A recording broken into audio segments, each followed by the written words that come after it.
Howdy. All right, so today we're in the workshop. I literally just probably took me about 20 minutes or so to run an Ethernet cable out here so I can get my access point in here using power over Ethernet. And it's working because I'm able to stream and I actually have full bars and everything else like that. So that's really good. That's coming from that little relay box I made. All right, let's get set up here properly. I got this like posted up on something so I can have it kind of standing straight up. But yeah, so this is the workshop. You guys should have just saw the video, finished rendering it and posted it. So it's been up for a little while, for a couple minutes now. But I want to do a live stream and do some electrical work in here. What I'm going to do is replace these junction boxes and splice in a new one right here. I kind of don't need to do that, but I do want to have more outlets and spaces for that. So I'm going to be doing that now. I will be in and out of here. So if you don't see me, just wait. There's nobody in the chat anyway, so we'll see. But yeah, so this will be a Obfuscate workshop edition here. Thanks for the person that is viewing. Appreciate you. But so I got one of the wires. This is the access point here. I got this literally running across trees. So it's over the air. I got the Ethernet cable running across like 2 trees that thankfully I didn't cut them down. So it's not on the ground. But this is temporary. In the video I just posted, I talked about this. This is running from my pump house, and that's giving me electricity in here. And then I got my 3 overhead lights, and I just bought those last night. So, I got this thing kind of like wired together, kind of janky, but it's a good start. As I said in the video, it's going to cost maybe about $2,000 to trench. To bury electrical cable, to dig a trench, bury electrical cable in that, as well as probably a 1-inch conduit so that I can run my fiber optic cable in there so I can have internet out here to that little relay box. Also put a junction box here, or not a junction box, but a electrical panel here for the 100 amp service that I'm going to get in here. And probably some other stuff. We'll see. What I'm going to first start off with is I got these larger junction boxes here, and I'm going to replace the smaller ones that I have. I'm going to wire these all in. So replacing this one with these bigger junction boxes and putting in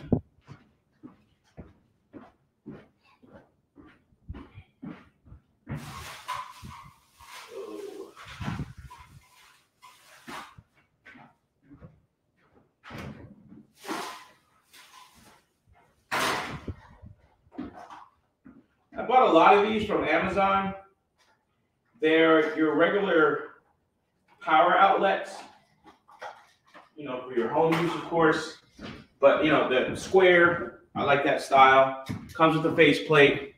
But the nice thing about this is it actually has USB ports on it. Now, I don't really need that overhead. It's just not really necessary. But all my outlets from now on in my home, when I'm remodeling that and getting back to that project, and I'm not really showing that because that doesn't really have much to do with my channel. It's just me remodeling my house or getting my house remodeled from, other people doing the work.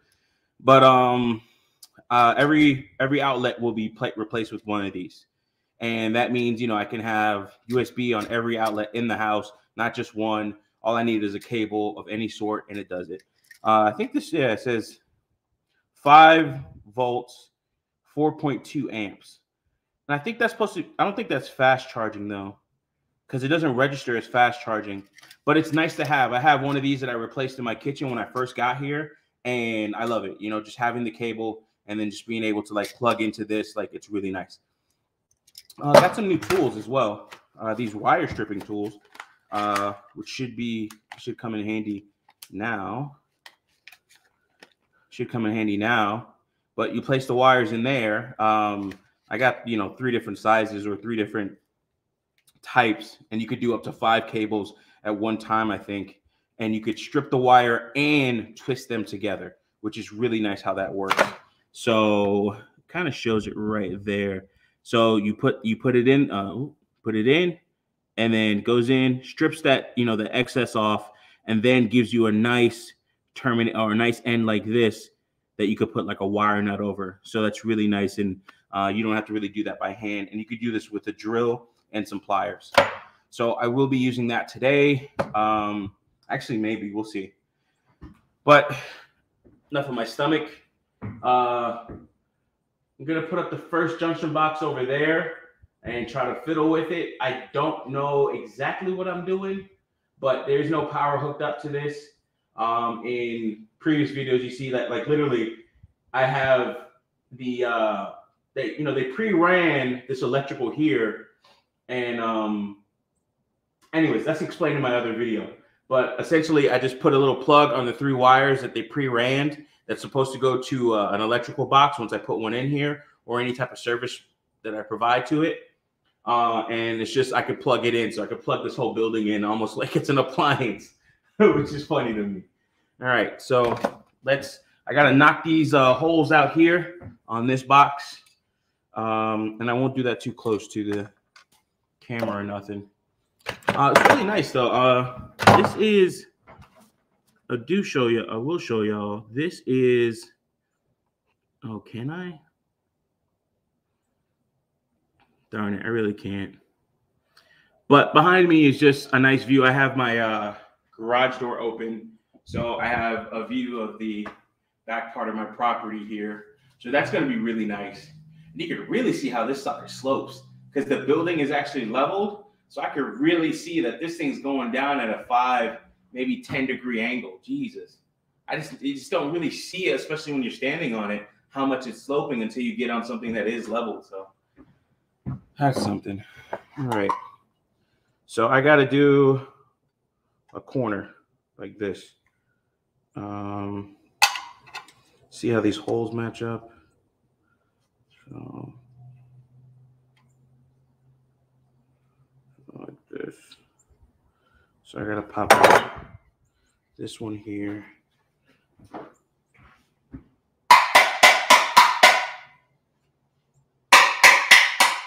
right, cool. I was trying to do that with a screwdriver before, but ugh.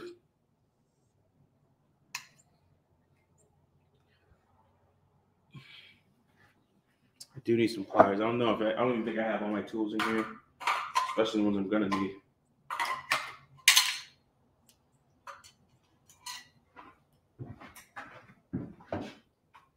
I do like the view from this building.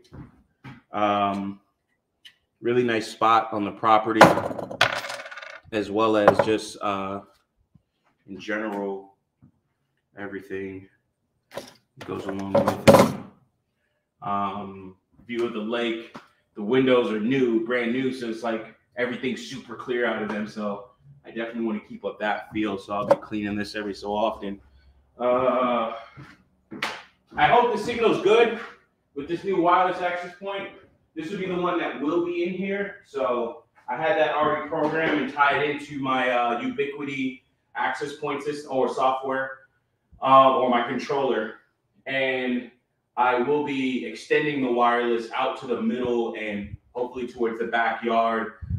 If I get a bigger building back there, I do want a bigger building. I really do like this building. If it had a garage at the side, I could really say, hey, listen, I don't need anything as big as I wanted. I could rock with this at 12 grand. I mean, this building is, I really do like this building at 12 grand. Excuse me, maybe paid a little bit more to get the extra 2 feet wide and extra, 6 feet longer. But this would be nice if I can get a couple roll-up garage doors on it, and then I can shoot out of this, have it as a gun workshop, and do some other stuff in the backyard. We'll see how it all plays out as I, use it and get used to it, organize all this stuff. It's good to have this out of the house. It's definitely nice to have this in here and then have even more space in my sunroom now. And I'll finally get like a treadmill in there. I've been using the treadmill at the gym, and I really do like the treadmill because, you know, it just keeps me on that pace, and it's consistent. And then I can get a nice incline so my heart rate can go up. So that's really nice. And I still do walk around the property because I want to get that fresh air and everything too. So that is a really nice feel to it. Okay.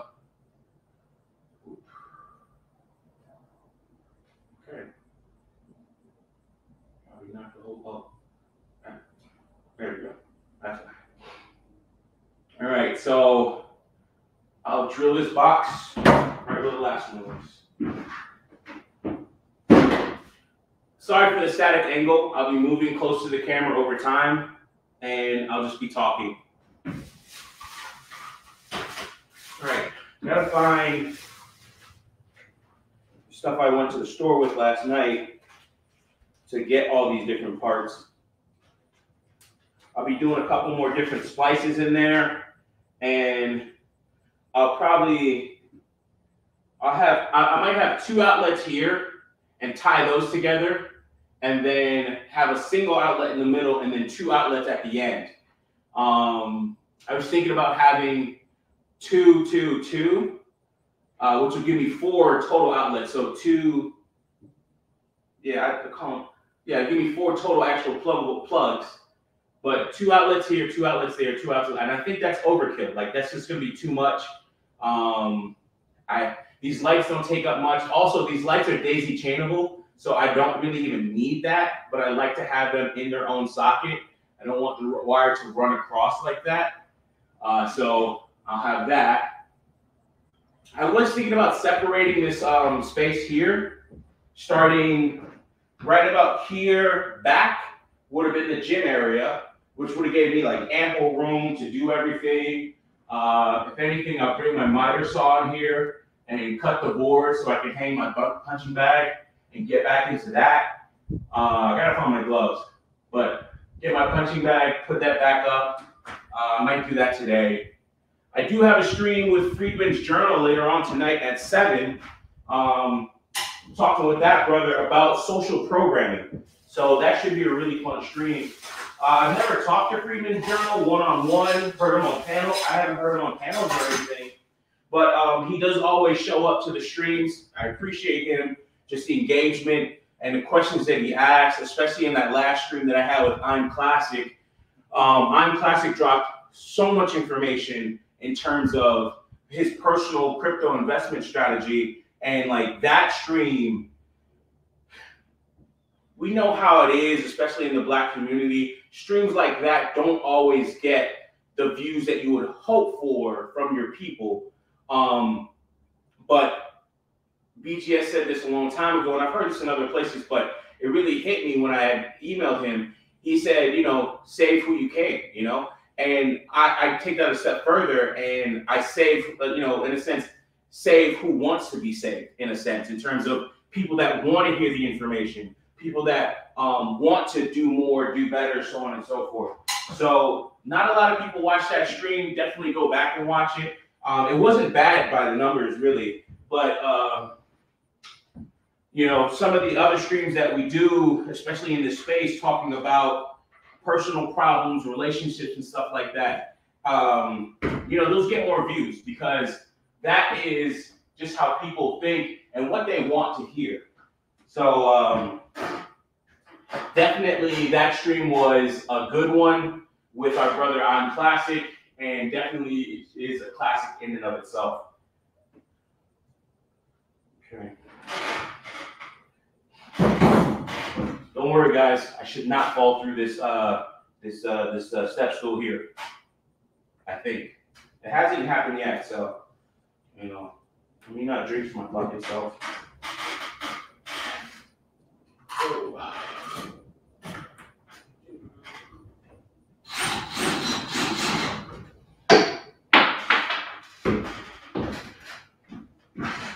Oh. Also, one thing you guys should definitely get if you're gonna work with, you know, these hex bits. Where is the other one? whatever. Oh, I got a comment. Sweet. Salute, Jesse, bro. Appreciate you showing up and just like, you know, throwing a comment in there, man. I appreciate you guys.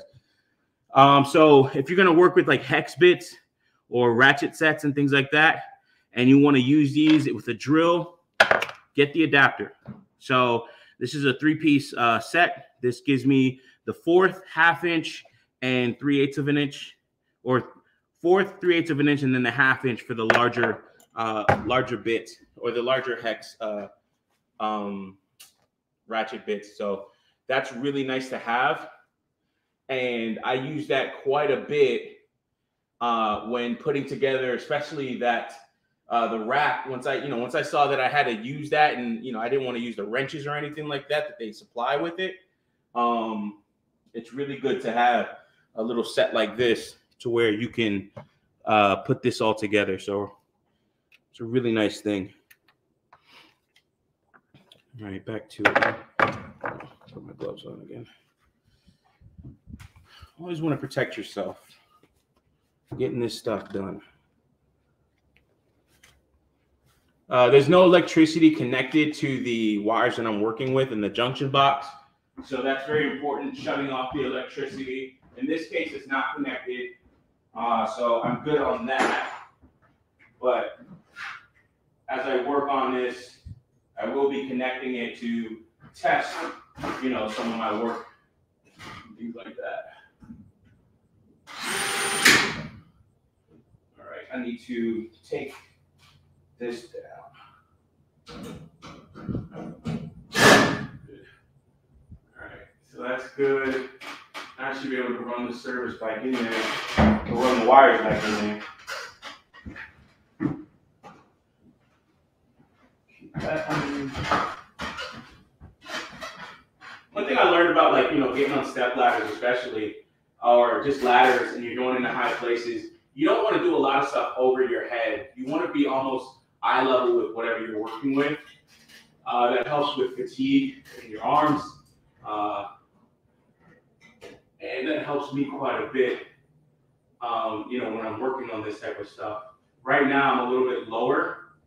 If anything, what I should do, I don't like getting on the last step of this thing. Not that it's a problem. I've done it before.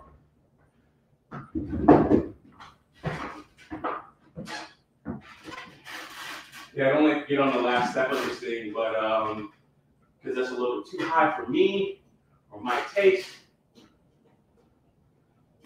But yeah. So there's this they call it a quick connect or something like that. Oh, okay. They call it a quick connect, and this goes in the box. It's a little piece, actually. I'll show you guys.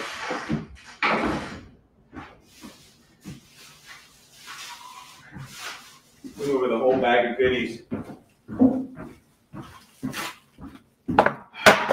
Oh, we got Lionel. What's up, brother? Appreciate you.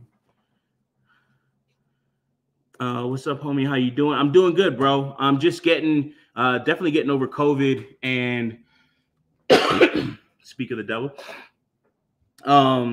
Just got a little cough left, but a lot less mucus every time I cough. So every day I'm getting better and better. So that's really good. I'm still taking NyQuil, which definitely helps. I'm not using lotion. That's another problem, but whatever. Don't worry about that. We're good. We're good. But in terms of bag of goodies here, got the 2 faceplate covers here for the power outlets. I got to work on that. So what I'm going to do is these cables, I'm running low on cash until paycheck comes. Oh, hold on. We gotta talk about this. Lionel, I hope you're still in the building, bro. We gotta take a second to talk about the cryptocurrency market right now, man. Lionel, I hope you're still in the building, bro. But Ethereum right now at 2.4K. Listen, as soon as my check hit, bam, at least half Ethereum. putting at least, I think I have $1,000 that I usually keep as reserve. Excuse me, $1,000 that'll be usually kept as reserve. And then I have, get my hair looking right. I have about $1,000 I keep as reserve, and I usually take 10% out of my check to put towards investment. BGS, man, hey, thanks for joining. In terms of crypto, the market's totally down, but all markets are down right now, especially in the stock market. We're seeing some bit of a resurgence in some areas and some cryptos. Again, go back to that last stream that I had talking with I'm Classic, brother Alvin, about his personal crypto investment strategy. And there's an actual Google Doc where he goes over like his 4 main points and how he looks at everything and some of the other services that he uses. But currently in crypto, you're looking at Ethereum at 2.4K, whereas its previous high, and again, this is a bit of recency bias, so you have to understand past performance is not an indicator of future returns. But we're looking at, we already saw a high of about 4.2, 4.4K in Ethereum to USD. And now it's down to 2.4K. Now, Ethereum itself, and Lionel, if you're in here or anybody else, Ethereum hasn't really shown where there hasn't been any major problems. China is taking a hit right now. When you say China is taking a hit right now, like what exactly do you mean? Like China, the economy, or crypto in China, or the issues with manufacturing and post-COVID reality in terms of the supply chain? What you talking about on that? If you want to join the stream, bro, you gets the link, sir. But yeah, like we interrupt our regularly scheduled program of me trying to be an electrician. But we're looking at Ethereum where fundamentally there hasn't been any major changes. They're still making improvements. There might be delays in terms of the code that they're putting out, in terms of people having money staked in Ethereum right now. I know a lot of people will be getting out of it. Okay. Yeah, economy and supply chain. So, and then, it's like crazy with, what they've done. If they probably maybe embrace crypto, and now I don't know what that does to their overall economic goals and outlook, but if they embrace crypto and be a country that does embrace crypto a little bit more, maybe they can actually turn this around and be on the forefront of the future economy, right? And then they can actually fill in that gap. Not sure, but just thinking about it, you're a person that could actually flesh that out or, refute that. But, you're looking at Ethereum coming from 4.4K now down to 2.4K. You're looking at a $2,000 drop, almost half, a 50% drop. And there hasn't really been much in terms of Ethereum, like, okay, they're doing badly or anything else like that. It's the usual high gas fees, maybe delays in the rollout of their new code or anything else like that. Yeah, the digital yuan is crypto. And when I say that, BGS, to clarify a little bit more, the cryptos that are out now, not the digitally backed government currency. And nobody's liking that, right? Like no country's really liking that. But yeah, the digital yuan is crypto. And that's true. But if they embrace things like, your Bitcoin, your Ethereum, especially Ethereum, really, if like, more governments or more people start embracing Ethereum, we could see a definite change in a lot of different things in terms of the way that we all transact on the blockchain itself and all the different things that we're going to be doing on there, such as like, just having contracts on there and the chain itself be the arbiter for a lot of different the chain itself being a arbiter for a lot of different hold on, let me get this sharing link here. And I'll put this down for BGS. Ooh. Actually, I could just do it like this. I think this is it.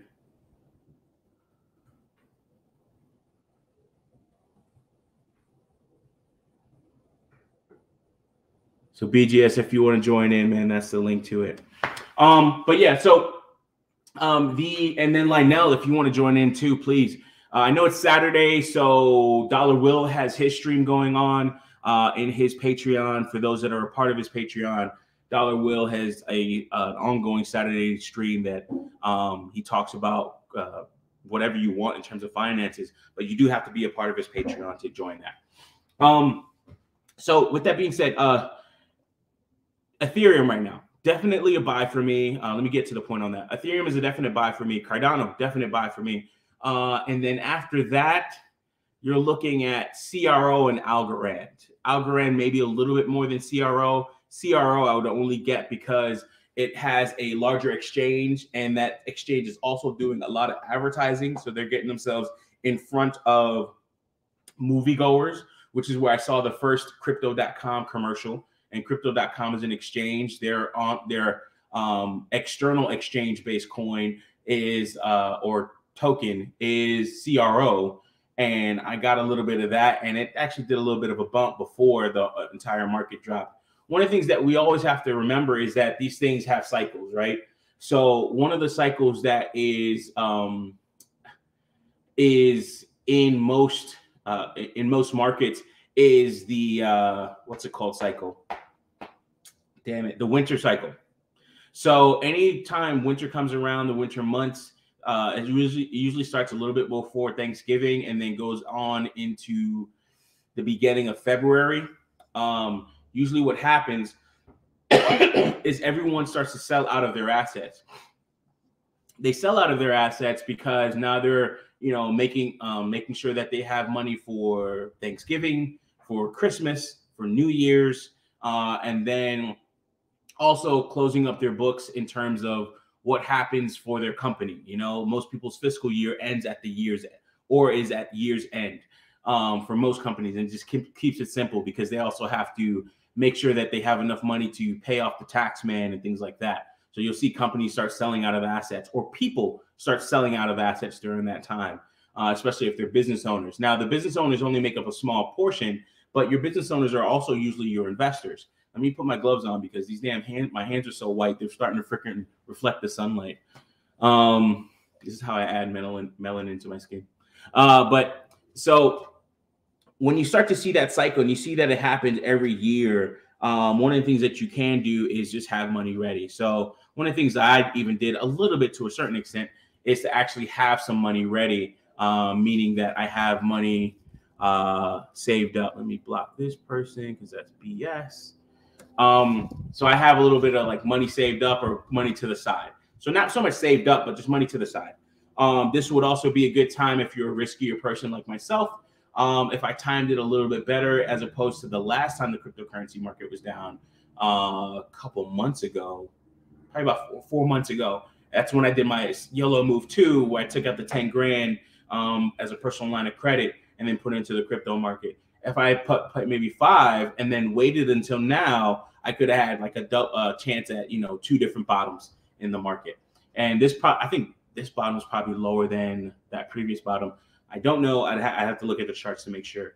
But in terms of cryptos right now, that's actually what I'm actually focusing on I'm focusing on Ethereum, and the market's doing what the market usually does around this time, and it goes down. That's just it. It always happens like that. And BGS, let me get you in here. Yeah, I'm liking the unboxing, man. Yeah. That's cool. Yeah, the unboxing turns into like, you know what? It's crazy when you're unboxing is you inside the box itself. Yeah. Is there too much any reverb or anything like that? No, it's fine. Good. That's fine. Yeah. But yeah, man, this is the new workshop, man. So super happy about that. That's cool. Yeah. So I just put a video up about it recently, and yeah, I just finished looking at it. Yeah. Yeah. Yeah. I said you talk about over engineering. Yeah, especially when I do my videos. yeah, it's all over engineering, man. I need all these lights and I need all these sockets, and I'm gonna put it in fiber. I said, God damn, what you trying to turn this into, man? This is gonna be wired. Dude, I got the unofficial quote, and the guy said like $2 grand, and I'm like, okay, yeah, we can do that. Because like I'm asking for things like when I'm talking like when you say over engineering, I mean totally right. Yeah. But the pump house that I have next to me, I probably want to, like, once I clear that out and get stuff in here and start Hmm. organizing it, I'll have a lot of space in there. Hmm. And one of the walls is going to be where I'm going to have batteries and have a solar system Oh, okay. put up. So I might run like another 3-inch conduit in the ground along with all this stuff, Hmm. and then run cable back to the house so that I Okay. can get some certain things solar powered. We'll see. Okay. I'm trying to work on that. Okay. Yeah, that's ambitious. Yeah, But yeah, but that's you. Okay. yeah. Well, I got enough land to where it's just like if I put solar panels down, it's just like, oh well, okay. Well, I still have 16 other acres. Not gonna take that much space, right? But Yep. that is me. But crypto. So China, the Chinese economy, Grinch. Thank you for joining, bro. Ooh, yeah, I yeah. appreciate that. I'm looking at the Bitcoin chart. Yeah, it's which which is the general and it's on the money because it didn't hold its intermediate level. Mm-hmm. Well, I don't know if you want to see it or not, but it Yeah, didn't hold yeah. its. I was about to say, hey, can you share your screen, maybe? Okay. I'll get that up, and I'll take us down. Okay. Well, you recognize this because remember when I drew this man a long time ago. But Mm-hmm. all up here is overbought, right? And so I knew it'd probably take a dip, and it broke the downtrend for a second, but Mm-hmm. it didn't hold.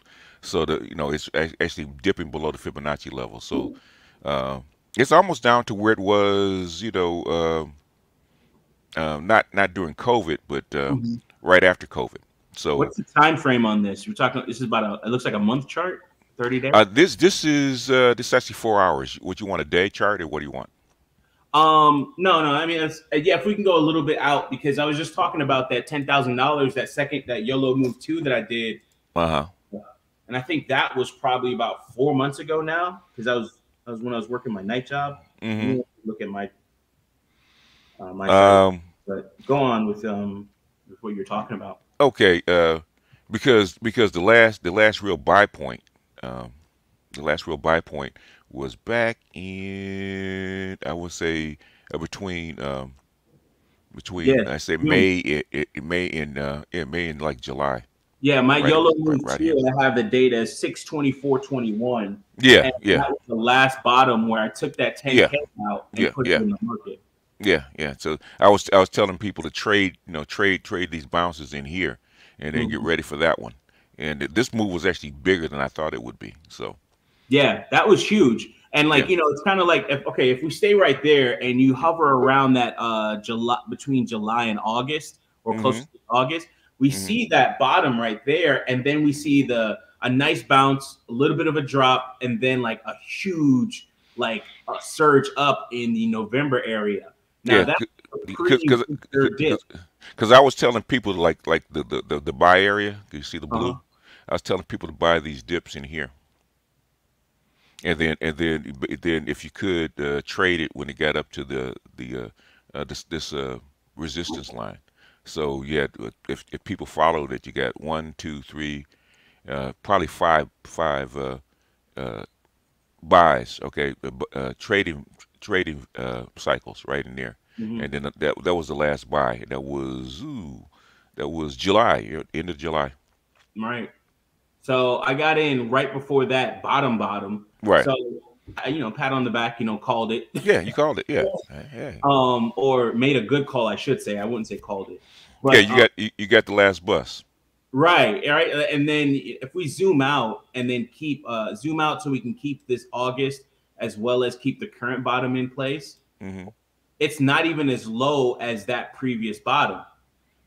No, The current bottom's still not as low as that previous bottom. And again, no, no, no, no, no. It's headed downward. So I said you still got. If I'm looking at the Bitcoin, I don't know about it. Well, normally they kind of track each other. mhm, That's you see that long line right there. uh-huh, That's selling. I don't know what's going on, why they're selling off like that, but that's a huge sell. That's right, a bad sign. So this is probably a new it's probably a new downtrend right here. right, and that It could be sort of like looks good. and it could be like, not so much that could be just panic selling where people are trying to get out because they're seeing it drop so much, pretty Yeah. much precipitously. Yeah. And we're seeing more and more, like, because I was surprised when I saw it at 2400. I was Mm-hmm. surprised in a good way, like, my shorts got shorter type deal. Mm-hmm. Mm-hmm. And I was just like excited, but I was also like, whoa, 2400. Okay, Mm-hmm. buy more. But then I'm talking to a friend. He's like, yeah, what should I do? What do you think? And I was like, bro, buy Ethereum, buy Ethereum, buy Ethereum. Yeah, you can buy it. You can buy it on the way down, but I think what I think it's got more to run. I would say, Okay. I'd say, what mid February, if this holds, unless it really takes unless it really tanks, Mm-hmm. unless it really tanks and drops really um, further down.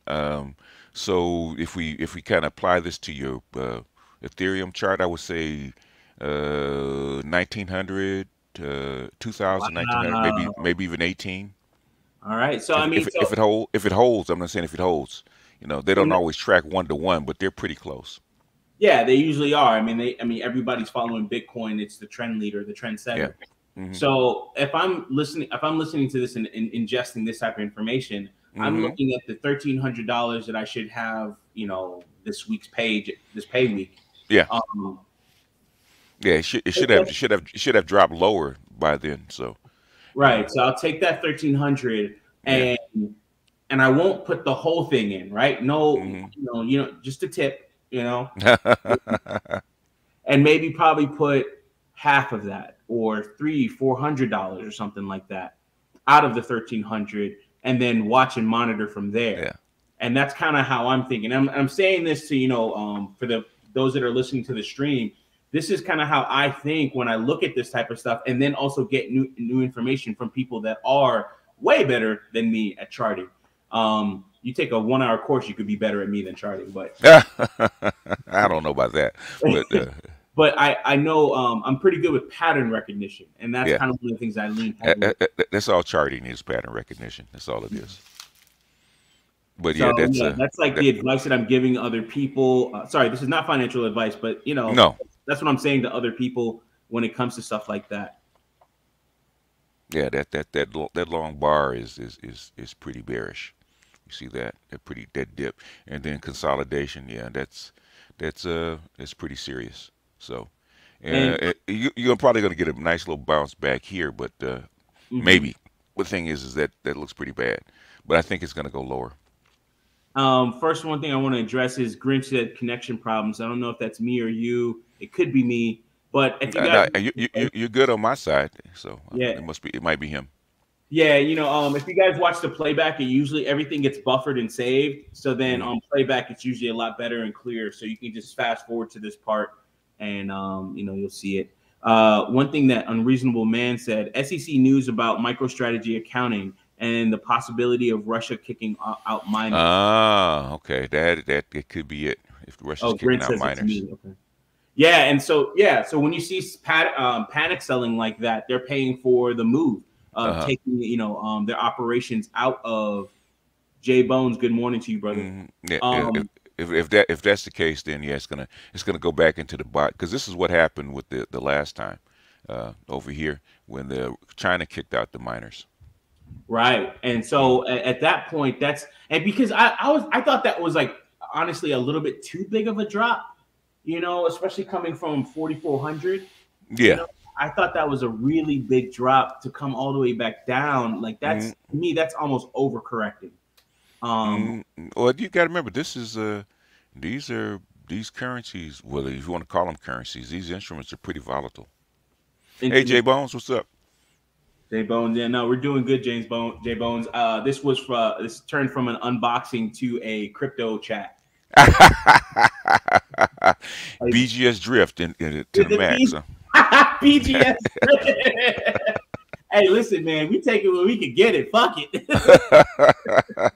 I take it. Shit. I was just listening to that one video about the Monahan report last night, finally, man, and like, oh my god. That one lady that was a feminist in the and we're drifting even further, but Yeah. that one lady that was a feminist, and you can Yes. see her, and she was talking about like uh, non-nuclear family, or the Mm-hmm. how the Yeah. nuclear family is not maybe the best, Yeah. or what she said it a really screwed up way. Yeah. And she was kind of poo-pooing the nuclear family and how it may not be the best for all families. And I was just like, this is exactly what, and I did it in all caps and everything. And I was like, this is exactly what, I think it was the 1 hour 8 minute mark.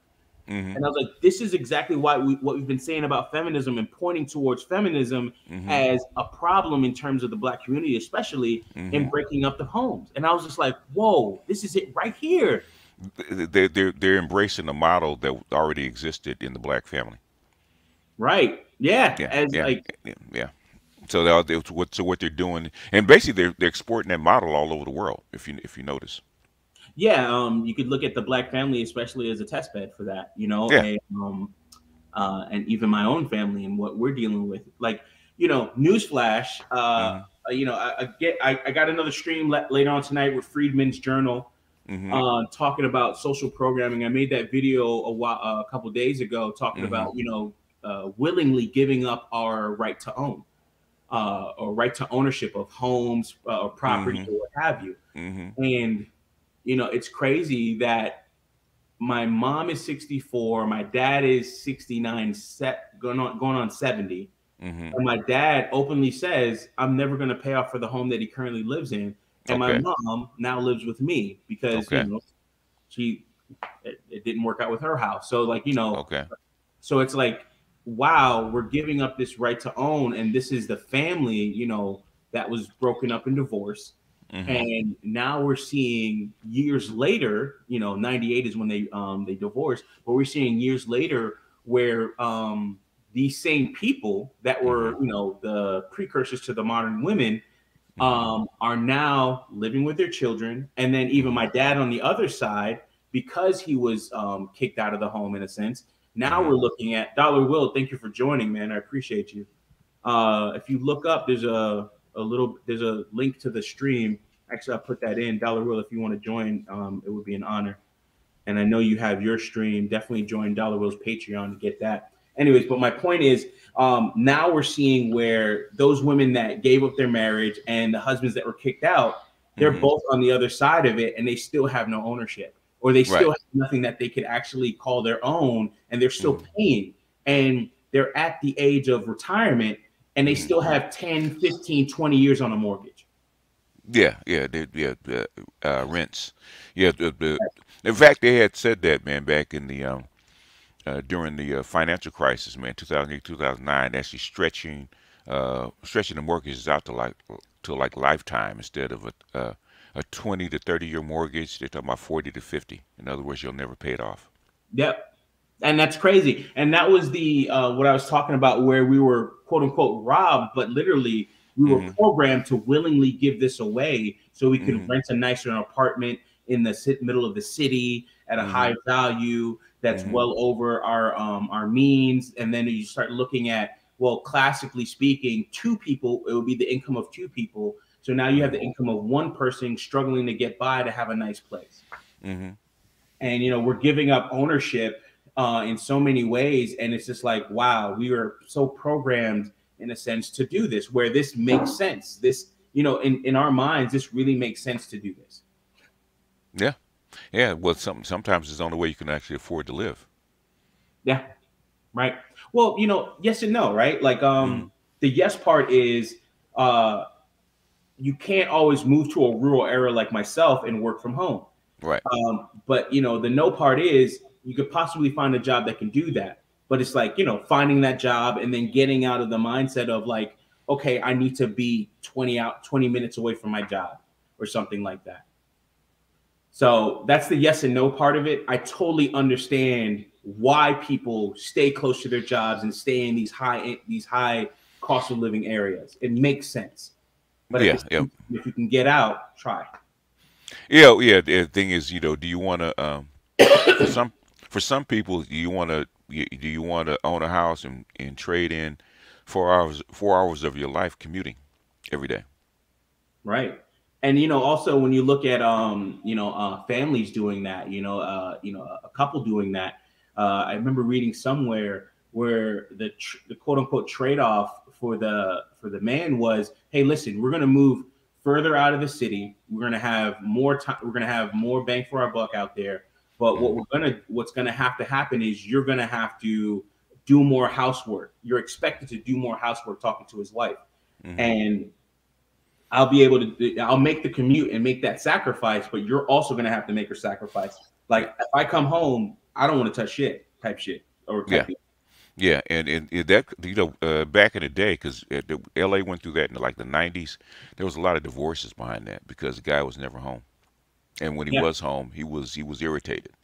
So that caused a lot of friction between the families because the wife and kids never saw him, and then when he was home, he was so beat up, with the commute and working that he was irritable. So it caused a yeah, lot of divorces. yeah. You don't want to do homework with the kids. You don't Yeah, want to spend as much time with the kids because you're trying to recover and sleep. yeah. Um, all day yesterday, I work from home and I'm still getting over COVID, but like, yo, I slept Mm. all damn day. Like, I was falling asleep on my cartoons type shit. I was gone. But it's like I thought about it. I was like, wow, I have the ability to do that, and Hmm. there's nothing around me and all this other stuff that's caused like that would. I didn't even really open my door, like type deal to even because we only got one shower in the house right now to even let my mom come in and take a shower. I just didn't open. Okay. Okay. Um, Well, it was oh, supposed to be a bachelor's pad, so yeah. So somewhat, it was planned for her to be here. But at the same time, it's just like I do need a second bathroom, and that's like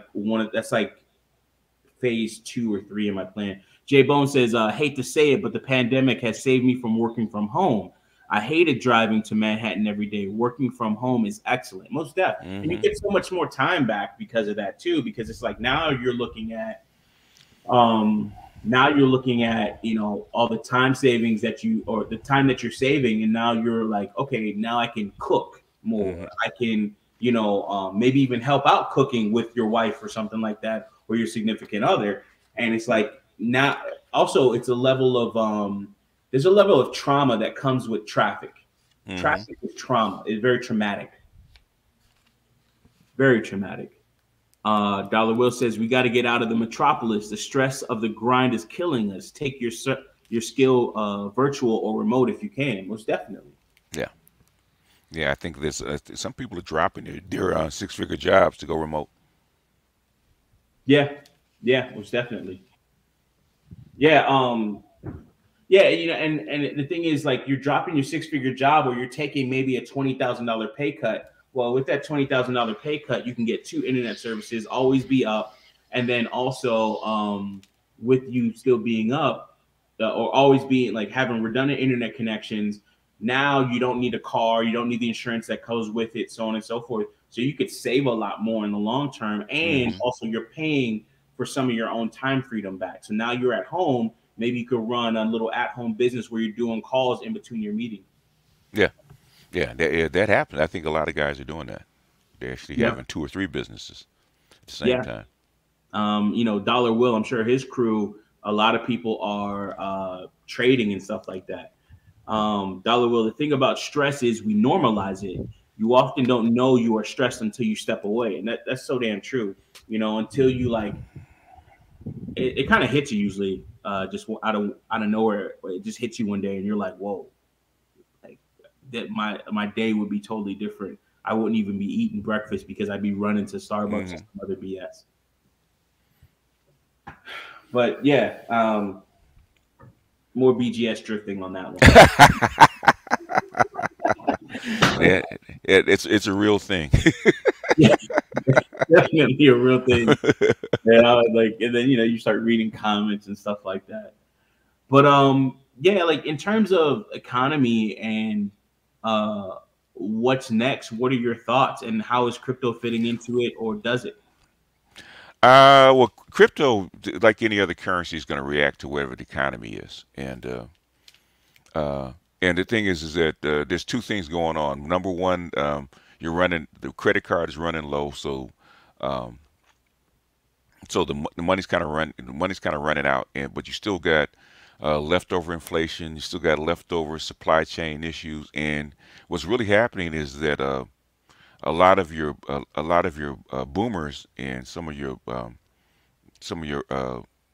early Gen Xers are getting out of the workforce. So Mhm. you're having a shortage. They're actually trying to put teenagers into trucks because Yeah, because a yeah. lot of your truckers just just one thing COVID did is actually saw let people see that I don't have to put up with this. So I'd rather downsize and move to some place where it's a little lighter and not work as hard. So what you're having is a lot of now supply chain problems with labor problems. But that's even though that'll be fixed in maybe 3 or 4 years, or maybe 2 or 3 years as automation comes in. But right now there's a crunch. So it's going to be really interesting over the next, I would say 2022 is going to be really interesting because you got three, all these three things happening at one time. And COVID, they really didn't expect it out of COVID because I remember when we talked, I think they were shooting for 2025 to start really pushing automation into the workforce. And what Hmm. COVID did was actually, screw up their timetable. Yeah, I want to say it accelerated it or accelerated the need and the push for it because Yeah, one thing just to mention, Dollar Will says the pandemic allowed us to reset, and that's totally yeah, true. yeah. But I've heard so much more talk from the trucking side of things of people Hmm. saying, "Hey, you should really get into trucking. You should really get into transport." It's really, especially like a lot of these or not, sorry, the black manosphere spaces. They're talking Hmm. more about trucking. Like truckers are the new, not standard, but they're the new cool kids type deal. Like, Hmm. a lot more people are talking about trucking and they're saying things like, Uh, yo, I'm doing this load and I'm doing 100K and all this other stuff. Like, and that's within reach to a lot of men that were classically making minimum wage or yeah, median income of 40, 30, 40 grand. yeah. Ethereum is sharing a. I'm looking at Ethereum is a similar pattern. It's almost identical right in Right. here. Especially, Yeah. yeah, you got that first circle. Is that that's around the August, July, right? Yeah, yeah. You can actually that's pretty good. That's a perfect classic double bottom. So you hit it right on the mark. Yeah. It's a classic W. And then to your point, that long sell off at the end there, Yeah, um, what we're currently going through right now, that's exactly like I could honestly, this almost looks like the Bitcoin chart you just put up. yeah. It is. They're like I said, the generals actually give the orders, right, and everybody else follows. So basically, ooh, where's your buy? Your buy is at the buy that I have is at 2084. Yeah, and we're like literally right next to it. Yeah.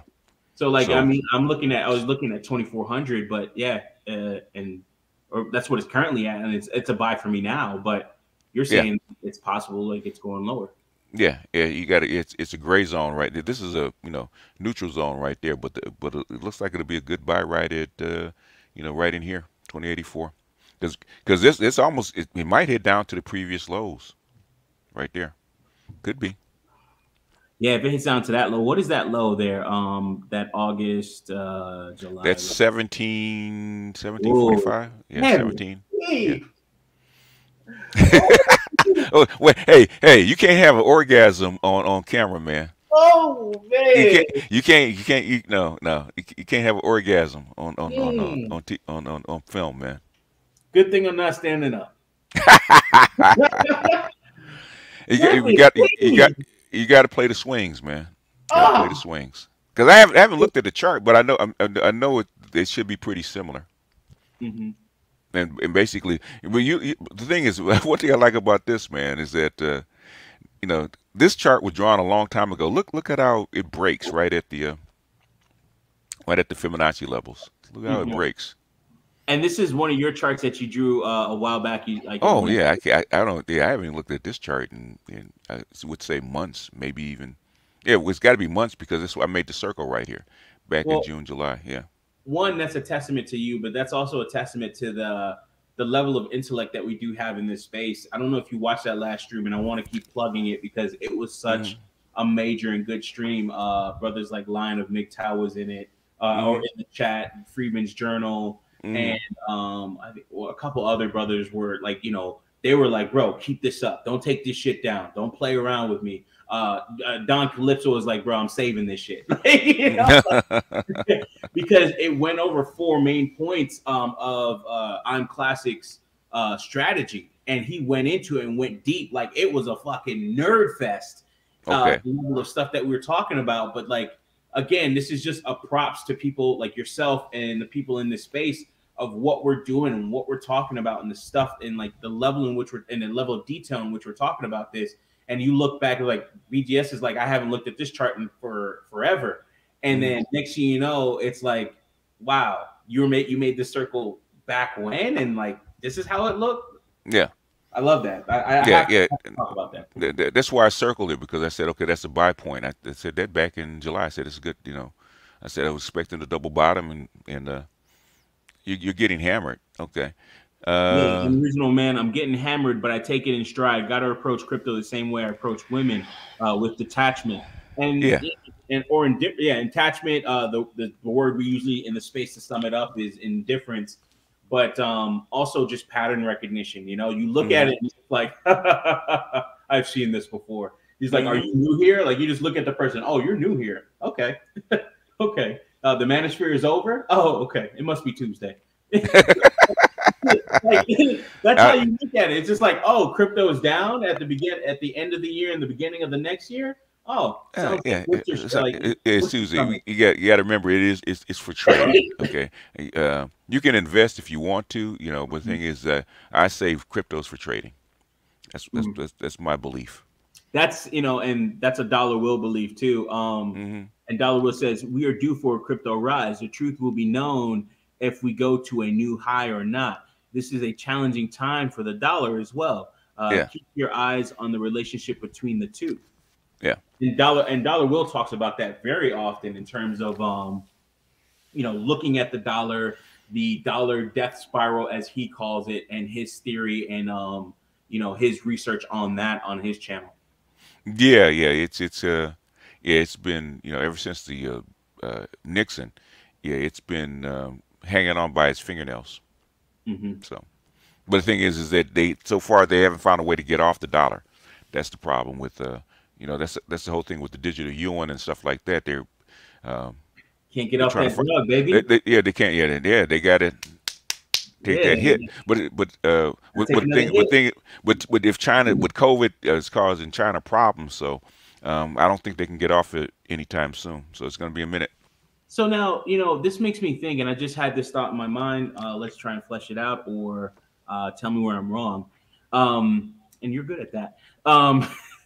You know, like everybody's kicking crypto miners out, but then the US, and this could be just the liberal mindedness of the US or what have you, but the US really hasn't done that. Like they tried to, or they examined No, it and they did one or two little uh, things, but they're not doing a total kick out like a Russia recently. And I haven't seen the validity of that or any articles, and then yeah. China before. Which China, I figured they would because they don't want a competition for their own state crypto. That's why they did that.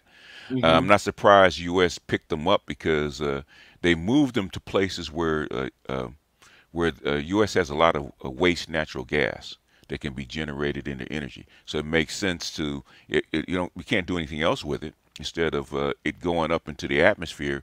Um, Burn uh, that shit, mining Burn this crypto. shit, turn this shit and mining crypto. So that's why all your crypto miners in places where the frackers are, right? Because the Mhm. frackers are releasing all that natural gas. Texas, Wow. was it Montana, places like that. So all your miners are up there because they're getting damn near free energy. So So what it about makes what sense. about the talk of that cryptos is bad for the environment, so on and so forth. Now it's taking all this essential this waste in a sense and using it as fuel. It depends. It depends on where you put the crypto. Okay, it depends on where you put the miners. Okay, if you put the Hmm. miners where, say in Russia, it doesn't make sense because Russia exports all its natural gas. Hmm. So Russia doesn't really have a lot of natural gas to waste. They collect all that stuff and they ship it to Europe. United States doesn't have any, really doesn't have the infrastructure right now to actually make use of the natural gas. So it makes sense to actually, you know, uh, uh, move cryptos into where there's a lot of excess natural gas and convert that natural gas into electricity locally, and then use it as you run the miners. Makes Yeah, sense. and there's probably certain states and municipalities that are actually calling for miners and crypto or reaching out to them and saying, "Move your stuff here. We'll give you cheaper energy and maybe other breaks in terms of you actually doing that." Dollar Will says, "Are there solar crypto miners?" I would say Mm. no. I do not know, but There, Solar they does are, a there no. are, there are. But thing is that it for the kind of um, Power crypto you need. operations that you need a lot more power than solar can generate right now. Yeah, like if you're gonna run solar, and again, you probably have most places have 5 to 8 hours of good sunlight, Hmm. and you have to do a lot to even maximize that in terms of rotating the Hmm. actual solar panels themselves, which Hmm. costs a lot of money for that type of stuff. Hmm. So for you to actually get that out of solar, like you're just not gonna you're not gonna No. generate it. Now it's used to supplement it along with wind turbine energy and other natural energy sources. Hmm. And Florida is a decent state for that because they have a pretty large investment in solar. One of their companies, Next Era, which Hmm. is publicly traded for the FPNL or Fuller Power and Light grid. Hmm. Next Era actually does a lot in that space, but it would to sum it up, solar is really going to supplement, but it's definitely not going to be a big driver. It No, no, doesn't produce enough yet. not enough, not enough bang for your buck in solar right now. Not for crypto. Yeah, like Crypto is very energy intensive, extremely. you would use solar maybe for your control stuff, Yeah, and but in terms of cooling, I mean, the cooling alone is going to kill it, and then of course the ASIC miners themselves suck a lot of yeah, power because of the yeah, computational load that they have. yeah. Sorry, go ahead. I went No, off. no, no, That no, was no. Go ahead. That's true. yeah, That's how come you don't use how come you don't use crypto? I mean, not crypto, but use solar yeah, exclusively. At yeah. least not yet, because the biggest thing holding solar back is batteries, Yep. storage. Yep, and and you even with some of the stuff that I see in some of the spaces that I'm in terms of solar power and what they're doing, batteries is such a big deal in terms of their weight, finding the best batteries. Hmm. If you got a flood lead acid, I think a lead acid or flood lead acid battery or marine Yeah, battery, something like yeah, that, yeah, you can't discharge those things past 50%. If you discharge a or flooded lead acid battery past 50%, you'll actually damage the inside of the battery. yeah, So you could really only use half of that capacity. But they're yeah. the cheaper batteries, I think, compared to your lithium and all these other things that they have out there. Yeah, yeah, yeah, yeah. With your lead acid battery, after a certain point, you'll Mhm. get you get a breakdown in the chemicals because it's a chemical reaction, and after a certain point, other after I think after 50%, you get other reactions in the plate. You start It starts you to eat strip away at it in the you plate. strip off so much on the lead plates that all the what is got it all the leading on the plates will start to settle at the bottom, and you get a short. So Yeah. that was the biggest thing. Um, Yeah, you start to have a degradation in the materials in the content materials, yeah, on because the of that. plates, yeah, and that's the problem. Then you probably would have to replace the plates. Might as Yeah, well build a whole and new battery. like it gets really expensive. The big thing about lead acid batteries is that they hold their charge for a long fucking time. Um, in terms of like not receiving any new energy, as long as you're not really using them, they're a little bit more durable. But as far as using them, you have to like what there are like uh, what's it called, cons to it.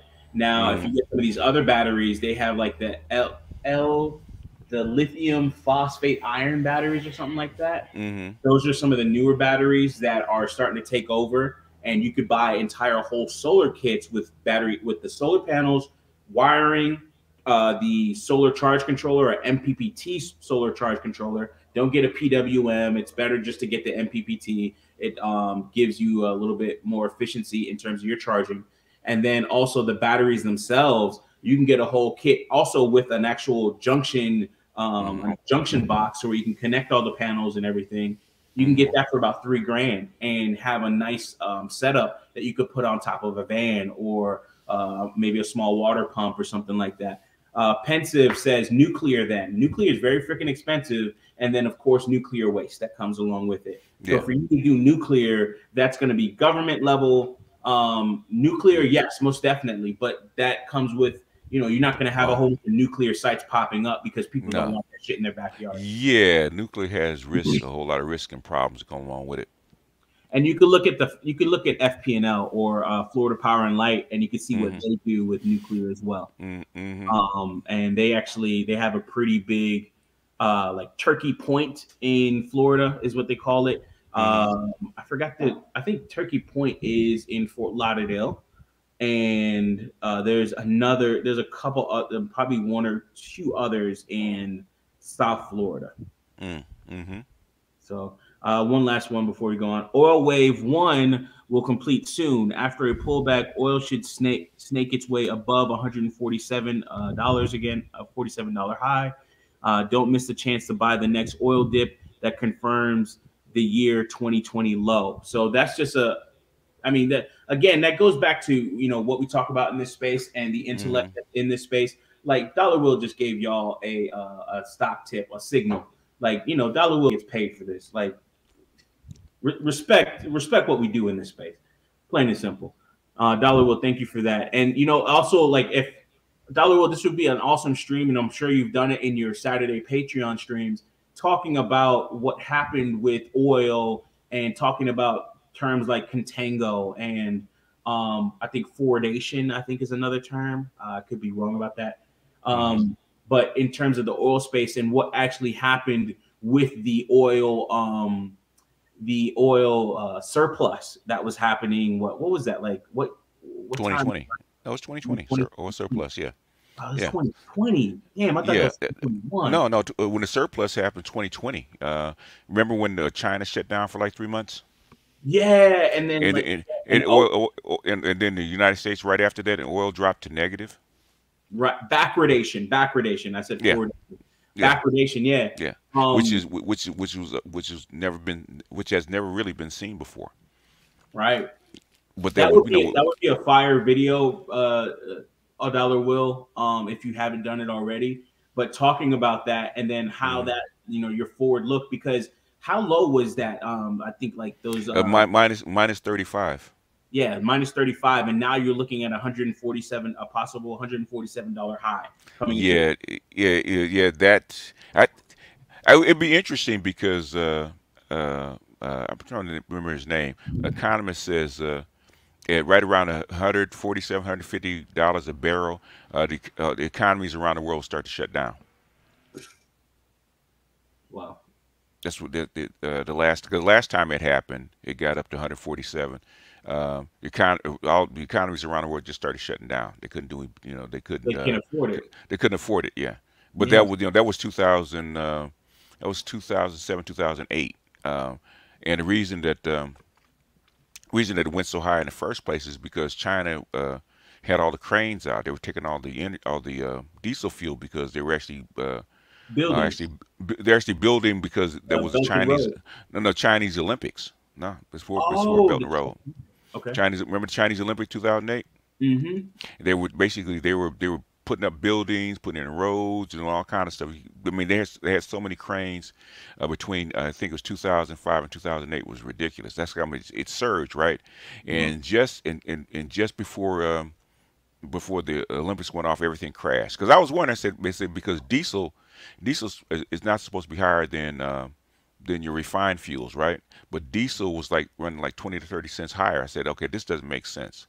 So I started looking to see where the diesel was going. Lo and behold, it was China, because they were doing all this building. And as soon as China stopped buying it, it crashed.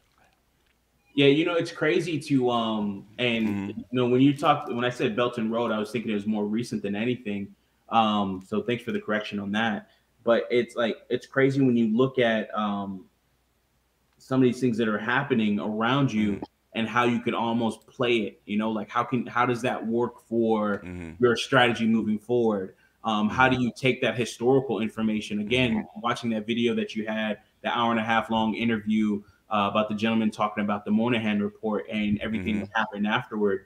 It's Hmm. beautiful when you see these things and you have people that can actually we're looking at it, we're a little bit closer to it, right? It's more recent history than Mm-hmm. anything, except for 2008. But it's more recent history. But we're putting all these things together, or people like yourself are putting all these things together and saying this is what you should do 2 months from now, 3 months from Mm-hmm. now, Mm-hmm. and it's beautiful because you're looking at all these historical points and then putting them out there and saying, oh, okay, this is what I think could happen into the future. And Mm-hmm. that's really awesome. That's really awesome when you you see the power of that knowledge, that information, and then that pattern recognition as well. I just wanted to point that out. I'm always amazed by this stuff because Mm-hmm. it's like, you mean to tell me you looked at all these past points and now you're starting to look at, you've done the I think it's anal- analysis is looking at the past, and Yeah. analytics is looking towards the future or making Right. future predictions based off of that, I think. Yeah. But Yeah. yeah, that's awesome. That's What awesome. the Sorry. thing, the thing is because human beings buy and sell, and human beings are basically follow patterns, and Mm-hmm. what you're doing is following their pattern. What you're trying to do is find what a good technical analysis guy try to do is find what patterns does this instrument fit, okay, Mm-hmm. and then you stick with it. So earlier on when I started working with crypto, I said, okay, let me throw on some Fibonacci's and see what happens, right? And lo and behold, shit started lining up. I said, okay, that's the tool for these particular instruments. And so far, man, for the last, let's say, 2017, I would say, yeah, Mm-hmm. 2017 till now, so yeah, almost 5 years. Yeah, they've been, it's been Holding pretty true. accurate. Yeah. Dollar Will says, "I'm waiting for the dip to start to address it in a video. People don't care until hell is in progress." Yeah, and that's so true. And this is like, it's kind of sad, but the thing is, um, those are the Yeah. people that we in the for certain, in certain cases we don't really care about, because it's like, if you want to wait until then, that's fine. It's too late. We already talked about it, and for those that are listening, they're getting Hmm. in Yeah. ahead of the time.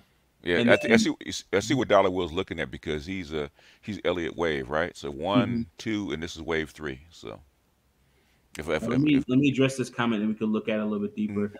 Fuel cost spike. His comments are really important to me.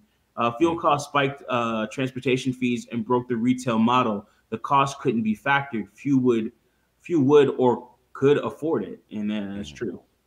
yeah, yeah, Go ahead, something like that. yeah, if Dollar Will, since he's here, I think what he's looking at is Elliott wave. So, and this is pretty clear Elliott wave, man. You can't get any more classic than that. One, two, and this is the third wave. So he's looking at the third wave, which is the biggest wave. Hmm. So that's probably what he's looking at. Though we have a dip right now, but thing is, he's looking at this as a third wave. So it's Right. classic Elliott wave. Now, with that being said, what Mm. happens after this, per Elliott wave theory, from what you know about it? Okay, what you're gonna get is okay. Elliott wave is five up, right? So if this is one, two, three, four, five up, you're gonna get a leveling off, and then you're gonna get two smaller waves, and then you're Mhm. gonna get a big dip going the other way. Okay. So that's like me saying it probably will. If you look at the Elliott wave theory, right, and you take all the waves and you count them up, he's probably counted them up to go above the previous highs. Yeah. And once you start applying things like Elliott wave theories and other strategies, and Mm-hmm. also using all the different tools, such Mm-hmm. as Dollar Will talks about oscillators, stochastics, Mm-hmm. um, Fibonacci curves, and things like, or Fibonacci's, Yeah. to it, you really start to see that. And this is a great comment. The Matrix wants its subjects to think that that the events are totally random, and in some cases, yes, it is. But then also the same time is, when you start to look at it, you through this lens, it's not like, it's just like, whoa, this keeps happening, and this is They, a part of a larger cycle. they're it's not totally random.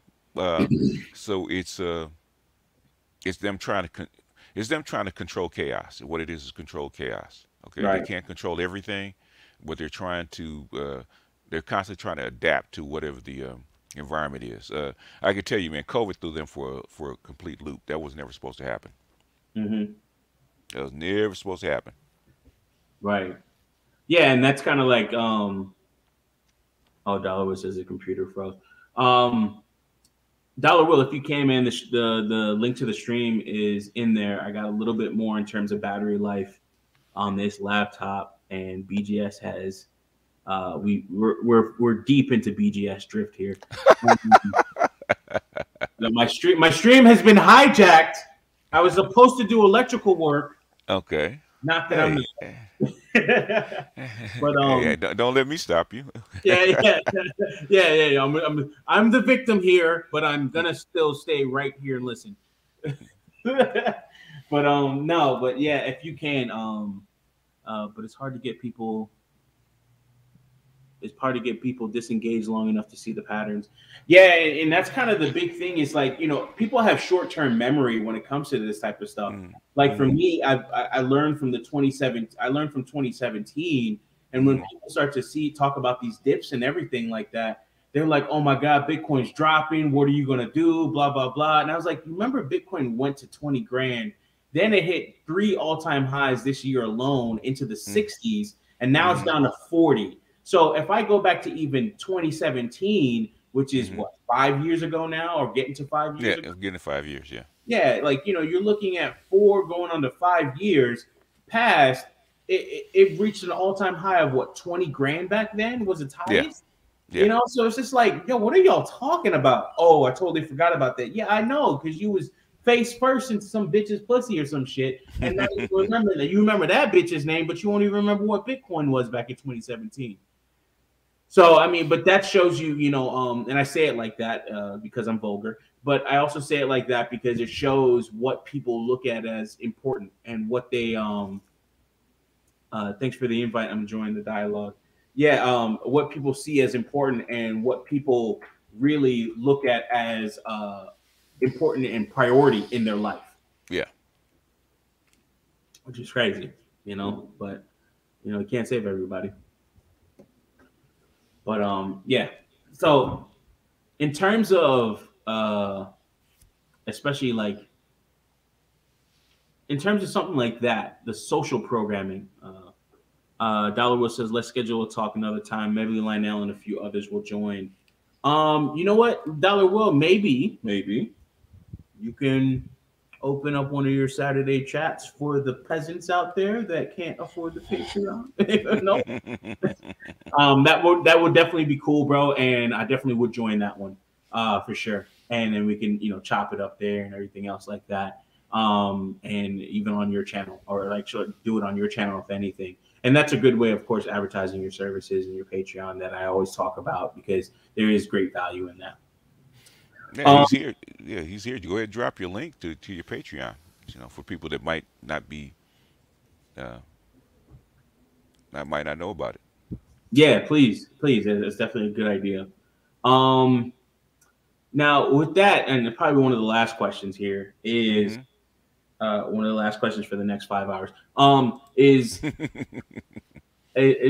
the social programming aspect, and this will be a precursor to the chat I'll have, and I won't go too deep into it. But I Mm-hmm. believe people are socially programmed in so many different ways, which we've talked about into the wee hours of the morning from the Yeah. previous. Uh-huh. Um, that people are just socially programmed to do these things, and they don't even know why they do it. No, of course not. Of course not. Most 80% of human beings are actually followers, and they don't care. They don't want to know why you're doing it. They just want to know, does it work, and can I live my life? They don't care. They don't care if you're Yeah, socially programmed. I talked to a friend about that last night, and he was just like, "I was trying to give you the money so you can invest in the crypto with me." And I was like, "No, I want you to understand this market because Hmm. when it tanks, I don't want your bitch ass to be scared to talk Exactly. to me." And it's Yeah. just like, no, like, and like, he's looking at it, and he's just like, "Oh no, the market is not looking good." I was like, "Bitch, the market look like a bitch with wet pussy. It's time to fuck, nigga." Yeah, yeah. When it's people look at, well, people have reverse psychologies, right? When it's Mhm. high, like when it got into the 60,000s, right? Mhm. Like Bitcoin or Ethereum when it went into the fours, it said people say, "Oh man, it's time to buy." No, FOMO. it's time to pull back. Okay, Mhm. it's probably time to sell. With me, me and Dollar Wolf probably said it's time to sell. And I got because if you look, boy, when you looked at my chart, what did it say? Big red sell.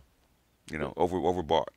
And Sorry, I if just had 2017 flashbacks. I apologize. Every so often it hits me. I remember the first time, one of the first times you were on, man, and you were asking me about silver, Yeah, and yeah, I pulled out a silver chart. yeah, yeah. That And was I know. You said this nigga, I, this nigga pulled out a goddamn silver chart. Look at this nigga. yeah, and and that's and that's again like testament to your knowledge and what the space provides. But it's like now if I look at my thoughts on silver and investing, it's definitely changed. That Mm-hmm. 2017, I paid my tuition, and it Mm-hmm. was a high cost, but I don't have no student loans, so I'm good. So Mm-hmm. so it's just like now I'm looking at it like, okay, I'm a different person. Now I'm looking at silver differently. I'm not buying silver like I used to. Mm-hmm. I have changed my priority and also my outlook. Yeah, yeah. It's a. Oh, so BB got me off the sidelines to chart for the people. Oh yeah, I did. Come to think of it, yeah.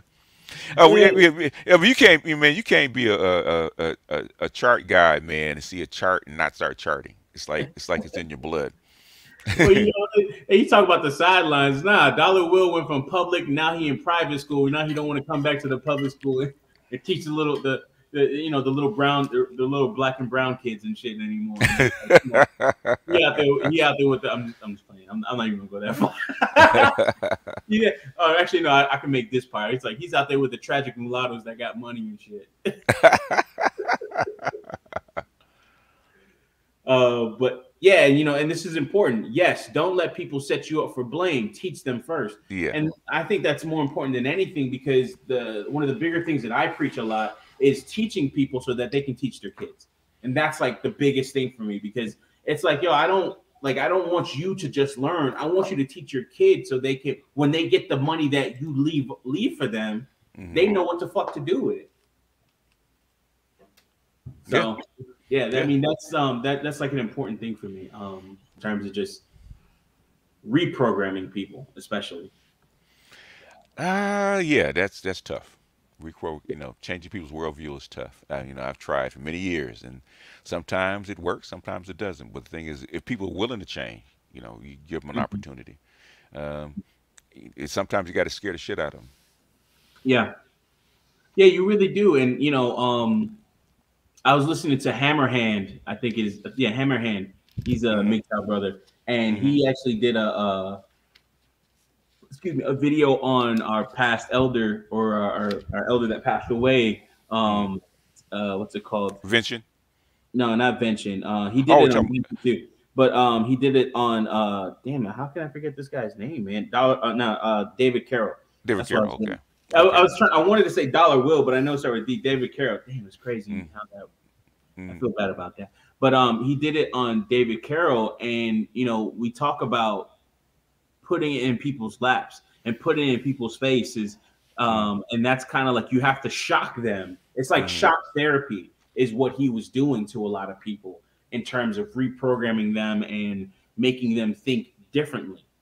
You know, Yeah, that yeah. that's Well, definitely something I missed. remember when when I actually introduced, into this space, thought the idea about the universal basic income, and people thought it would never happen, and it's crazy. So And not thinking about this, and now yeah, it's they were everywhere. like welfare for all. It could never It happen. Now happened, you're yeah, seeing, now you're seeing one of the latest reports that they're going to give, I think, more black women in Atlanta yeah. and other places where they're giving them a little bit more of a stipend. You're seeing pilot tests of $1,000 a month for random places in the Midwest and so on and so Hmm. forth.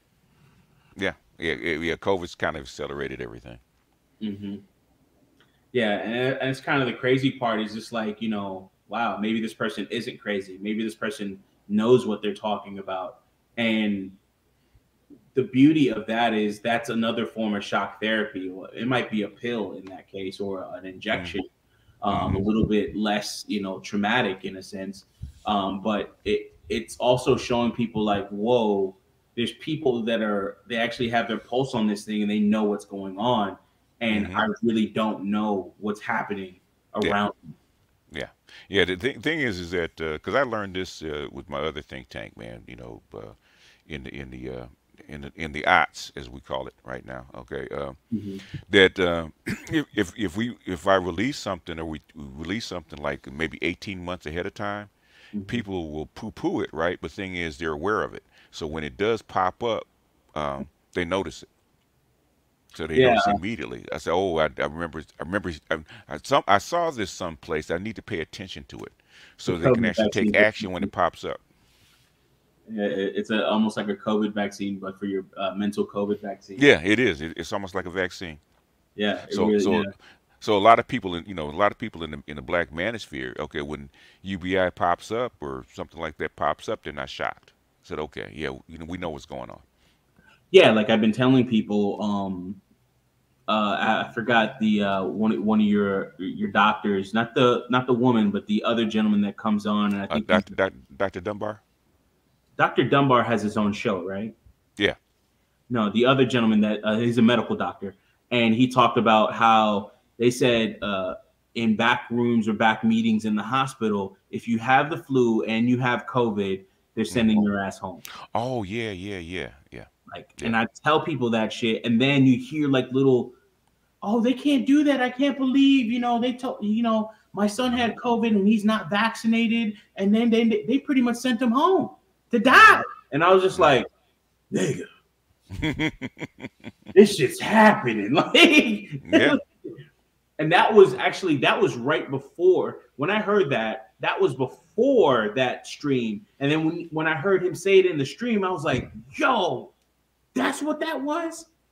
you Hmm. know, and then you hear other people after the fact. Now that I remember correctly, timeline wise, but Hmm. a lot of people have to be prepared for this in terms of the eventuality. Like, I just got over COVID, and I only know it's COVID because I lost my taste. Oh, But oh, oh, good grief! That wasn't that probably wasn't Omicron. That probably was Delta. yeah, and I got over it pretty quickly. Okay. I think I had well, I had not actually. I didn't get over it pretty quickly. I'm still going through it really, or Hmm. I still got mucus on my chest, but it's a less and less every day, and I'm taking Nyquil, Okay. and that's helping with the symptoms at least. But I got over the fever. It Mm. took probably I only had a fever for less than 48 hours, Okay.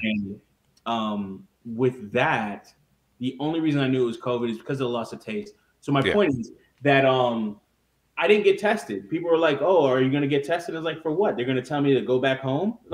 Just I just got Yeah. orange juice and some Nyquil, and that shit really helped get me through the whole thing. Because I felt it coming, and I was like, "Yo, something like this shit's about to go down. I'm fucked." Hmm. So, so I got orange juice and everything before the symptoms really hit. I took some Nyquil. Next day, I was Hmm. like, and like couldn't even stand up straight type deal. It was really Oh bad. yeah, yeah. You got another. You got the previous version Yeah.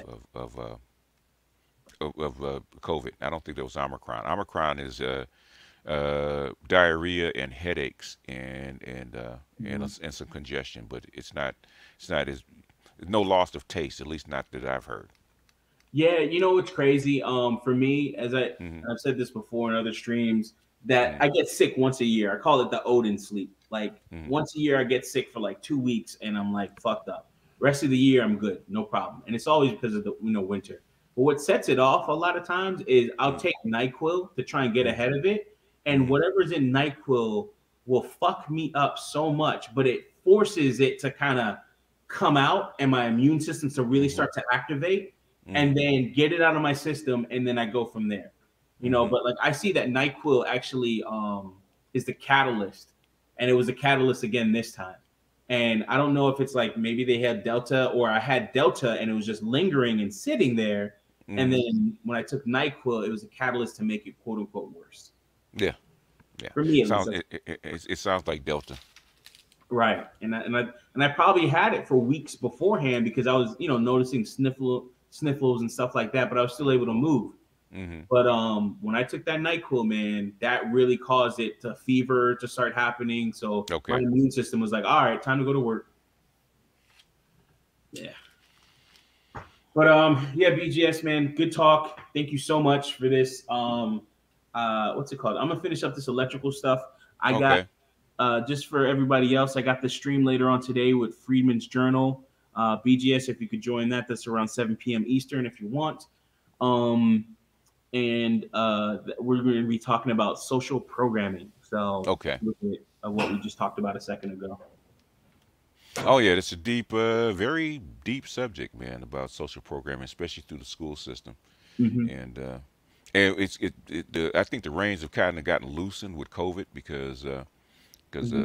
they're keeping people inside and stuff like that. People are starting to rebel a little bit, so the reins have gotten a little bit loose. In fact, I think it was World Economic Forum or something like that talked about COVID is causing a breakup of social cohesion. So so whatever's going on, people are actually I guess since they're not on that hamster wheel anymore, I think Hmm. people are starting to take a break and starting to think for themselves. So maybe Well, that's good, maybe that's bad. I don't know.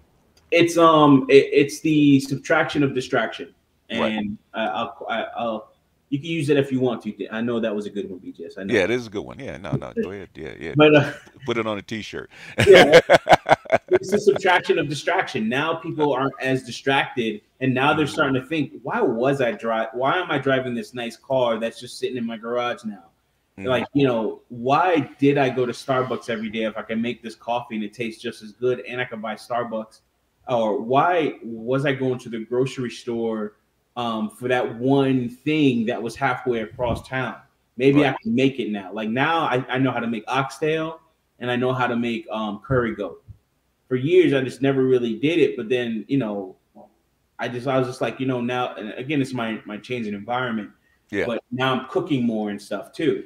Yeah. Yeah. You're not in Little Jamaica anymore, so. Right, right. Yes. Yeah, They- exactly. Whole no lot of curry goat. There ain't no curry goat on every corner like it used to be.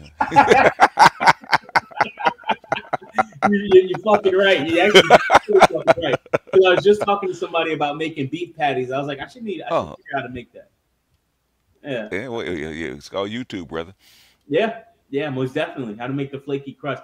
But that's the social programming, and that's like, there's no more water cooler to talk to people. So the people that you really want to fuck with, you're gonna have to go out of your way and do a Teams call with them or Hmm. a chat with them, and actually exchange phone numbers to talk to people, Hmm. and keep those things, those same what's it called, those same things up, or the same type of line of communications and Hmm.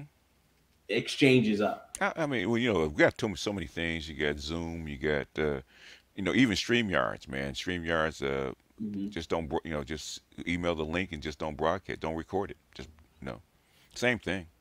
You Yeah, can get 10, 12 people, and, in the same room.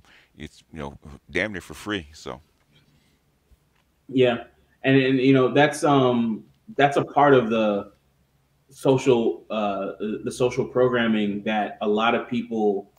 It's crazy that a lot of mm, that stuff, like you could look at it almost like updates. You were getting daily updates, traffic, mm, the radio station that you used to listen to only in the car. mm, Um, Now you don't have commercials. Maybe now you're buying Spotify, so there's no commercials, so you don't mm, hear about that thing that would cause you. Oh, they're having a sale today, and mm-hmm. shit like that. That's Yeah, yeah, yeah, a yeah, lot of yeah. little things. There's a lot of little things. Yeah, that's why advertisers are having to change their whole model how they advertise to people. Yeah, because a lot of people are opting out of actual advertisements. So it's just like, how do I, like, if I have YouTube Red, which I have and I pay for, I have Hmm. YouTube Red, I have Disney Plus, which Disney Plus is great. I watched Ron's Gone Wrong. That was the animated, the computer graphic or the CGI animated Hmm. movie. I haven't watched Encanto, and I like movies like that. I like the kids' movies, I like the animation.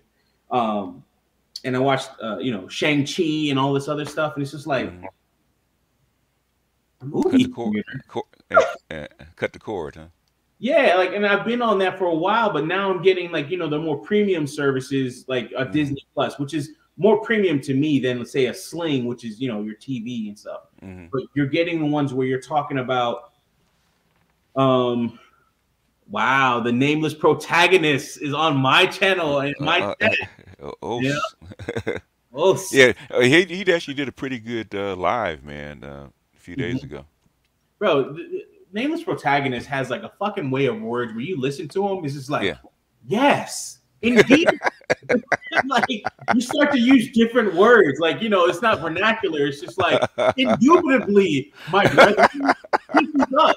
Like, he just has and it's also, it's not even that. It's really the way he He talks, delivers it. Yeah, and he delivers it, and the tone, and it's like a yeah, story. And it's yeah. just like, wow, fireside chat. Like, you're just like listening to it. It's like, wow, Mm. he's a great storyteller in that way, in terms of conveying his points, and then of course wrapping it into anime, which is crazy because like I hear him do that, and I'll be like, bitch, I watch that anime. I heard that. But yeah, it's like we actually need advertising. I mean, you know what? It's like I can understand it because a lot of the stuff in terms of product selling and that going around and makes the world go around. But at the same time, now people are opting out of advertising and they're just paying for the premium services. So how does that work? Where do people go from here? They have to find the people will find they'll find another way around it. They'll find a way to get to you. Yeah, most that. Yeah, but like if you're not driving anymore, so there's no more you're not looking at billboards as much.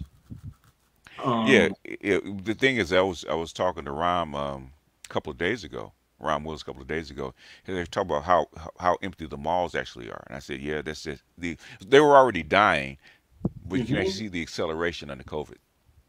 Yeah, where you're seeing Amazon buying up malls or buying Yes. up old strip centers, Yeah. and they're doing it in strategic fashion, where it's like to the point where Amazon actually has almost like train stations in a Yeah. sense, or their Yeah. own train stops. Yeah. Uh, Distribution nodes. Yeah. yeah, exactly. So Hmm. it's like they're buying, where data centers used to be next to train lines, which some Hmm. people don't know because I used to work in a data center. But a lot of data centers are always close to train lines because that's where the fiber optic cables are laid across. It's easy. Yeah. Mhm. What is it? Easy to tap in. Yeah, Southern Pacific started doing that. And Mhm. Southern Pacific and uh, MCI started doing that, laying it because they're straight. Number one, they're Exactly. straight. They're already dug up, and all you got to do is lay your trench right next to it Yeah, because and it's easier to nobody. break ground on that because it's Yeah, usually easy break power. ground. Nobody's gonna drive over it. Nothing like that. So it's Yeah, already done. and they're Yeah. made to be driven over, especially when they, cross an intersection or a road Right. or something like that. Yeah. Dollar Will brings up the advertisers pay the content creators directly more and more, which is true. Yeah, like they're getting in on the influencers, the people that the new quote unquote television and entertainment. Yeah. Yeah. The TikTokers, Raid Shadow Legends on every Yeah. fucking video, Yeah. and whatever, or NordVPN or Skillshare. Hmm. Those were the people that really got into it early, in terms of like looking at the content creators as the next advertising, what's it called? Uh, Point of advertising. Hmm. So good Yeah. point, Dollar Will. Like that's exactly what's actually going on. So like that answer saw we saw that one. Uh, look down. You try. Okay. But yeah, I'm gonna get back to electrical work here, guys. I'll end the stream because my battery's kind of dying. But All right. I'll probably do a small video of the wiring. It probably wouldn't have been that special anyway. But thank you yeah, for making my stream actually good. Well, I didn't think I was just peeking in, man, to see what the lab rat was actually doing, man. See what he's what is he building today?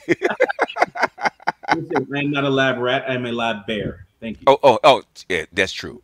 Lab Very true. grizzly. Lab grizzly. Yes. Sorry, sir. I had to Yes. check you on that, BJ. I feel See what he's putting in his cave, huh? yeah, exactly. Oh, new cave. Right. Wow. What am I gonna do with it today? Oh, so this is what these motherfuckers be doing in the winter. Hibernating my ass. Hibernate. That's what I said. Hibernating my ass. Nameless protagonist. Fam, shout out to Raid Shadow Legends. They will be playing that game on Mars, given the insane marketing they push. Fucking Raid Shadow Yeah. Legends, and that's that in what's it called, in Yeah. video advertising that they Oh do, yeah. and it's annoying. And like, thankfully, I had YouTube Red, and you could just fucking just go from there. Oh, Unreasonable Man. Why? Okay, wow, Unreasonable Man. You do electrical work. I would enjoy watching. Let me see how much battery life I have. I got 40 something percent. I don't know how long that's gonna be, but all right, cool. BGS, I am going to I'm gonna get back on All this. right. It looks All like right, I sir. can keep the stream up and keep it going while I do this. All right, sir. Yeah, I'm gonna go. You gotta go do some things too. So I just dropped in, man, because I don't get to talk to you very often. So. Yeah, I don't be out like I used to, man. I usually catch a lot of playbacks now. Yeah, well, you're busy. Well, hell, it's winter time. You got new caves, you got the outfit and stuff like that. So keeps the bear busy. Hell yeah, and And, then and, the new job's working out pretty well too, so that's good. okay. So you got a second gig or what? I got a new primary gig, so I do full stack web development, and then Mm, now I'm gonna be doing. I'm a messaging engineer, um, kind of working on this state project and for consulting or through a consulting company.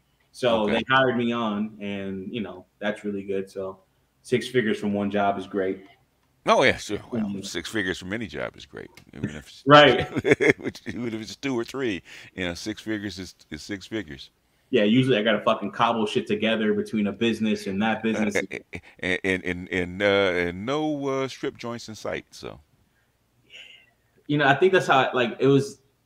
I did. COVID hit me on that Wednesday, but the Mm, Saturday prior to that, I was in a mm. club. You know, Serves you right. these bitches got me sick. Hey, pussy Serves hoes. you right. You goddamn backslider. I'm the victim here. Bitch, it's me.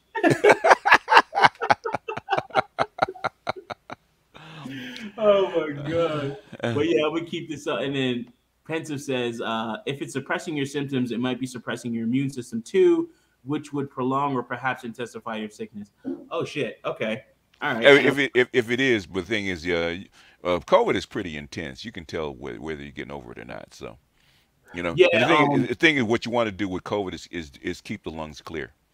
You Yeah, don't want to and block up. So that's probably the biggest thing. I've been doing my walks. Like I walked a mile and a half yesterday. I Okay, actually got a you're all right. gym membership so I can walk at night because I have no good lighting around here and on my property, especially, or even in my neighborhood. There's no street lights. Mm-hmm. So I go to the gym and I can't wait to buy my own treadmill, but I go there for the treadmill so I can actually get that walking. So that exercise and uh, that activity helps a lot in terms of Yeah. moving your body and then also taking really deep breaths while you're doing it. So Mm-hmm.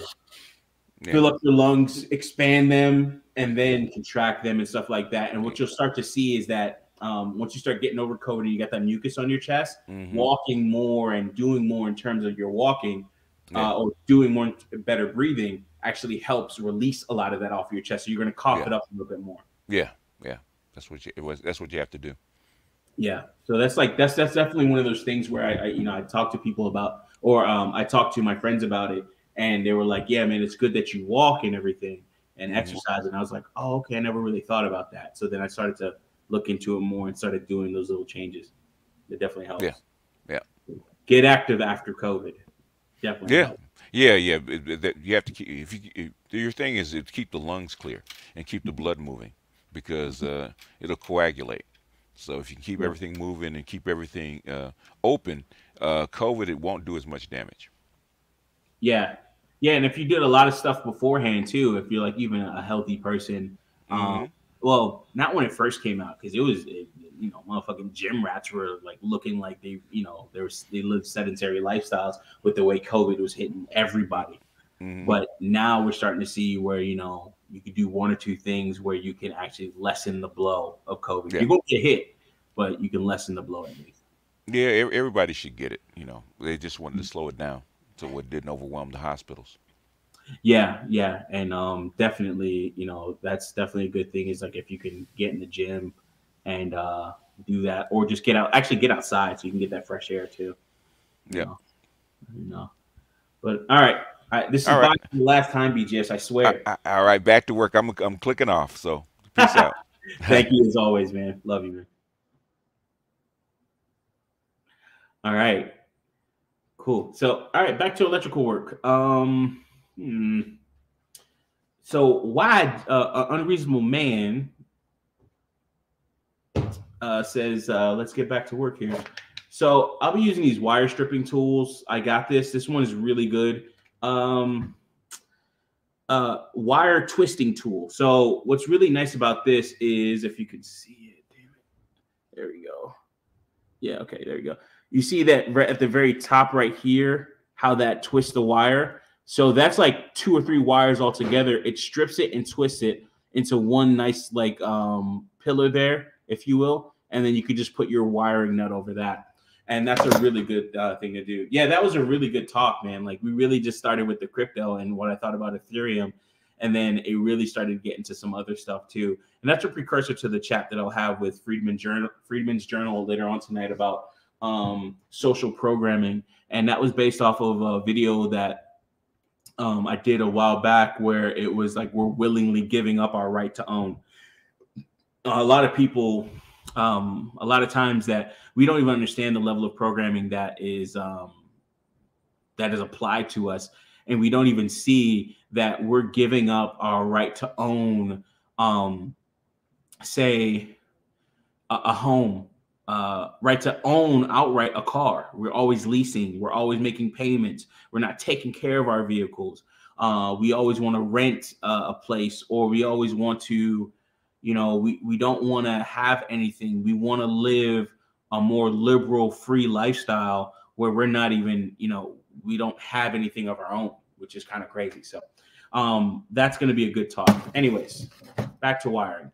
So I'm going to be using black wire on the internal stuff between these, because I don't got no money until my next check, and this is kind of where we're picking up where we left off.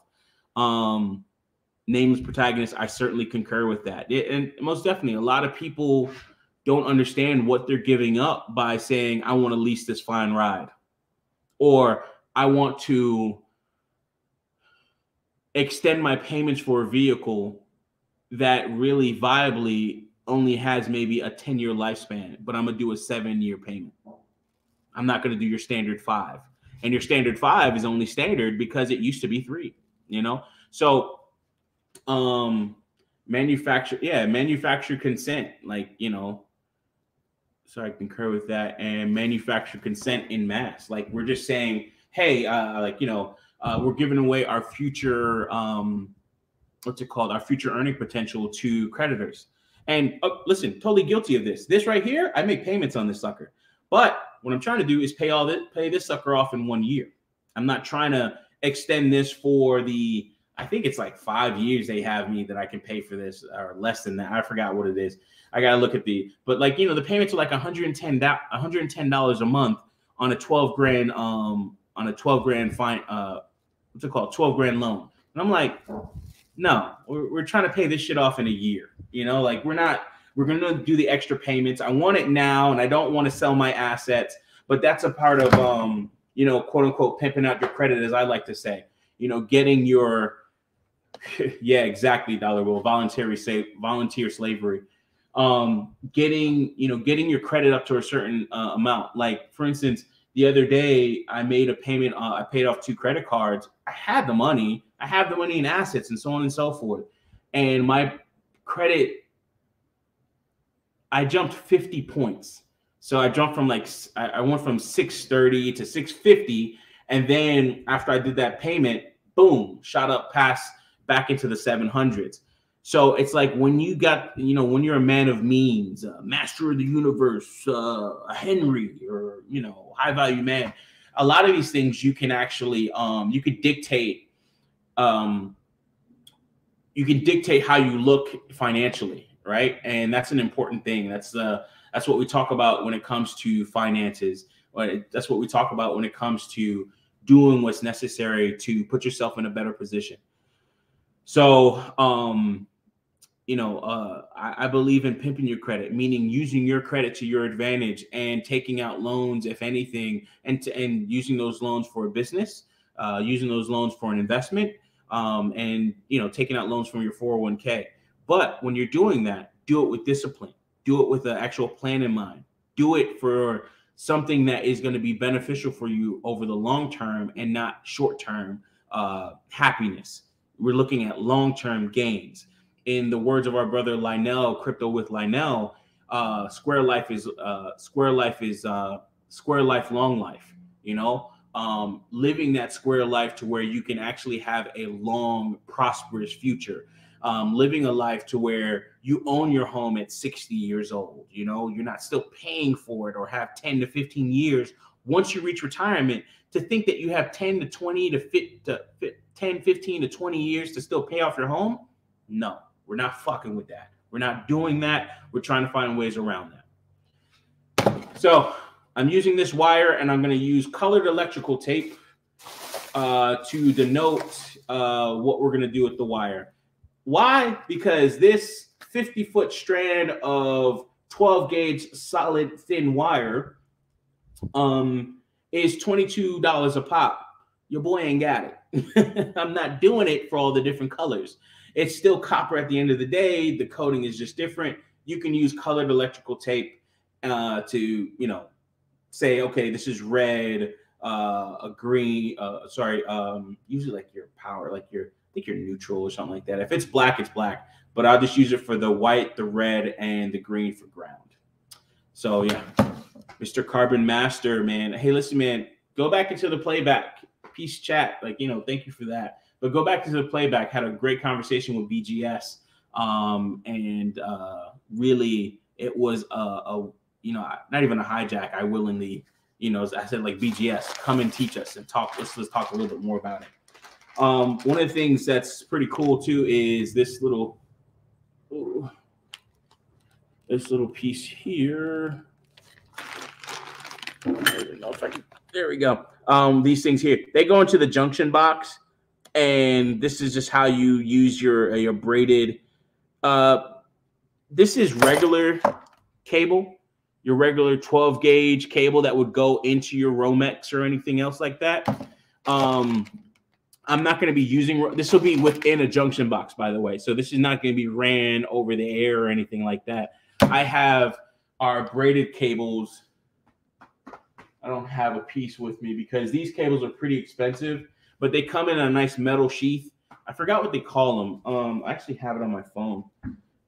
It comes with 4 cables in one, and usually run this internally. The cable is Armalite solid metal clad cable, the 12 over 3, so 12 gauge 3 wire. And with the 3 wire, it has a 4th wire in it where it's like it actually has a ground wire inside of it as well. So it's a 4-wire metal sheath cable, which is really nice. So I didn't want to buy that because like 100 feet of that is, oh man, 100 feet of that is like $157 or something like that. And I don't got that money until next paycheck. Also, I want to try and do it on a little bit of a budget because I want to spend more money on buying crypto, especially with the market the way it is now. What else? We got some couplers here. I gotta cover this sucker. We got some couplers here. Yeah, we got some couplers here. I got 2 2-wire, 3-wire, and a 4-wire coupler. And I'll be using that inside these junction boxes because I'll be wiring 2 of these in each junction box. So got that, got the faceplate and stuff like that. So we're going to go over that and start working on that. I started putting up one already. Time to get back to it. Yeah, copper isn't cheap, man. And it like, oh, okay, Aquatech.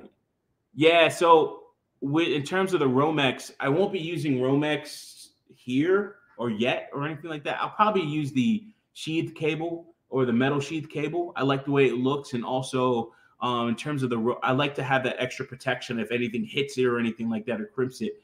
It shouldn't be that bad, really, especially if you run it along, like, you know, if you run it along these boards here, you know, at the top. So if I run it along that line, that horizontal line, I shouldn't have any problems. Nothing's really going to hit it up there. Also, I'm going to run it to where it's on those boards, those horizontal boards, and I'm not going to drill holes, of course, through all of these. It's just not really necessary.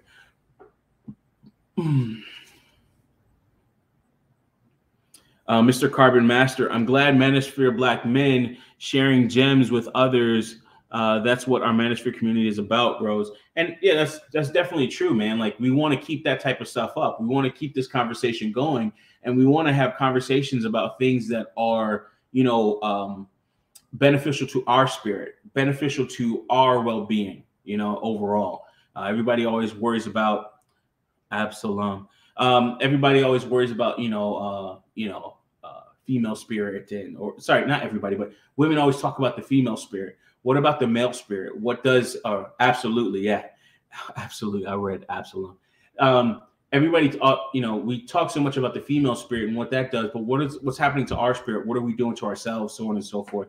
And having a little workshop like this, again, this is 12 grand. I'm making payments on it, but with the way my bank account's set up, I have probably about 3 grand extra per month where I can actually do little projects like this. Now, what I'm trying to do is be more disciplined, pay off past debts from failed businesses and stuff like that, and put myself in a lot better place so I can actually make more investments. So my strategy and my mindset has definitely changed.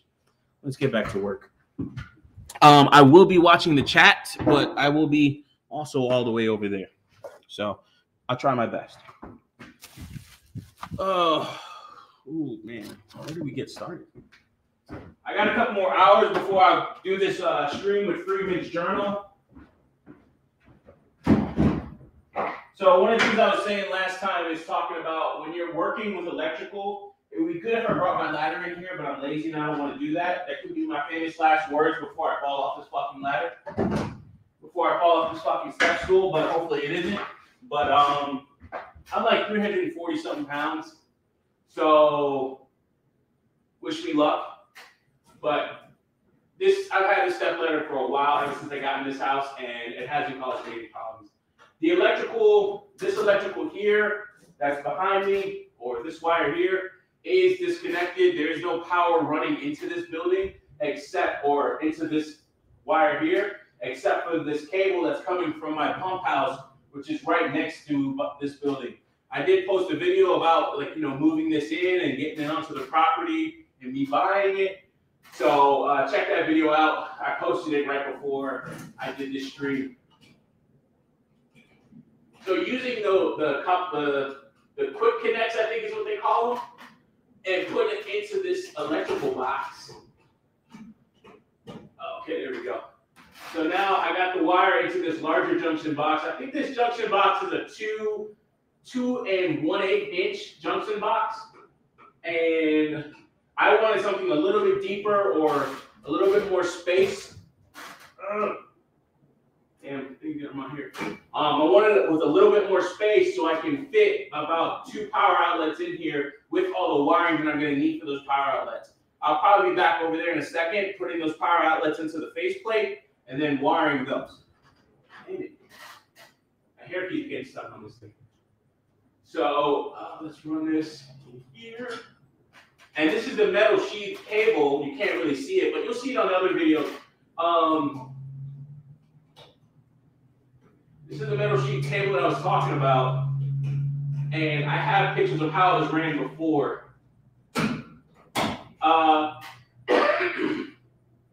These overhead outlets will be used to power the lights that I currently have in here. I don't need I'm adding another outlet midway through it, just so I can have some more outlets. These will be the outlets for my lighting and my ventilation fans or my exhaust fans. So I'll put those together, and those exhaust fans will be put in the windows, and I'll probably make a video of me making the cutout for that, because I'll have to, of course, open the window, take out the screen that's in there, and take some measurements and make something for that. So I'll cobble something together for that. All right. And I mean, I really want to thank BGS, Dollar Will, and all the other brothers in the chat. Reasonable Man, Freeman's Journal, he's usually in the chat too. Also, brothers like Richard Dixon, Bold Professor, and other guys that are always in this space, and also not just getting in the chat, but even promoting what I do in my streams and the stuff I talk about.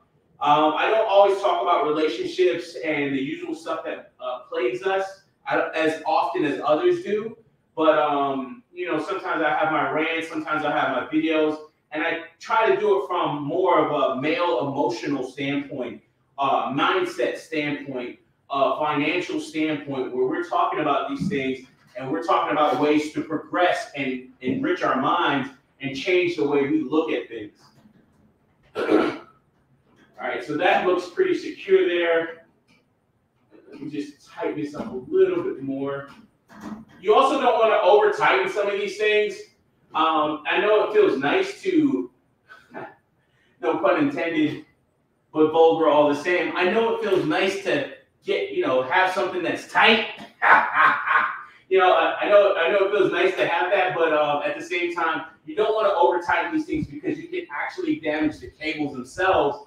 And also, it doesn't give you room to, you need a little bit of slack and movement in some of these cables so that when heat or cold or expansion and contraction happens, that you're not really screwing up. These cables don't break because it's just too tight.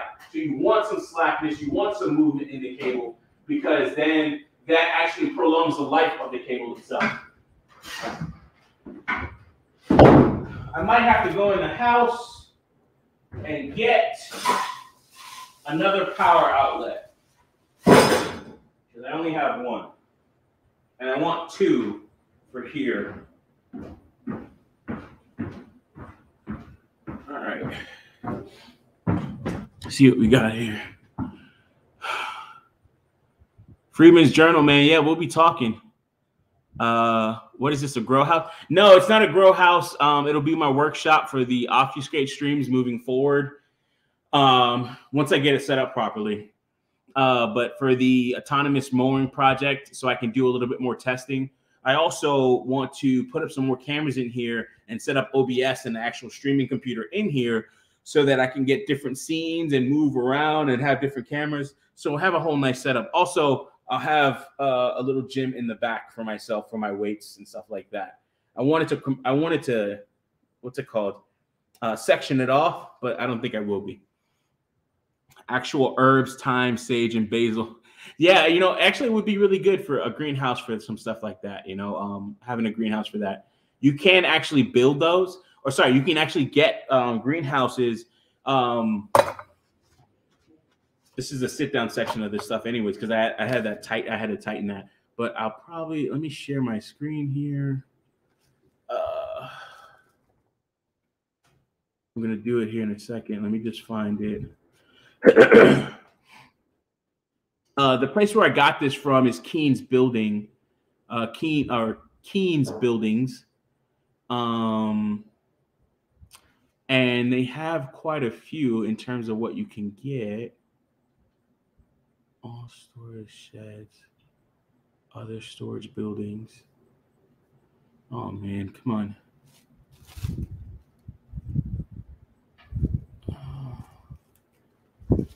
I'm trying to find it here on the other screen, so forgive me.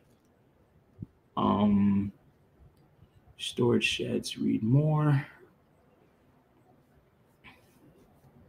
What? It keeps going to the like application page, and I don't want that. I think I'm pressing the wrong link here. This Keen's Buildings, they service the North Florida, Southeast Georgia area. They also resell a lot of these buildings. So this building is actually built by Robbins Buildings, which is, they have a really good slogan, which is building rooms for your imagination, which is really, really good. I really do like that.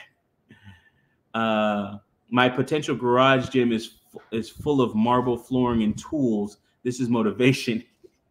Yeah, bro. Like, I mean, I got land out here, so I can have, this building is 12 foot by 36 foot. I almost wish I could have gotten, I wish I thought about getting the 14 by 40, which would have been a little, like, you know, giving that extra 4 feet. I could have done quite a bit with that.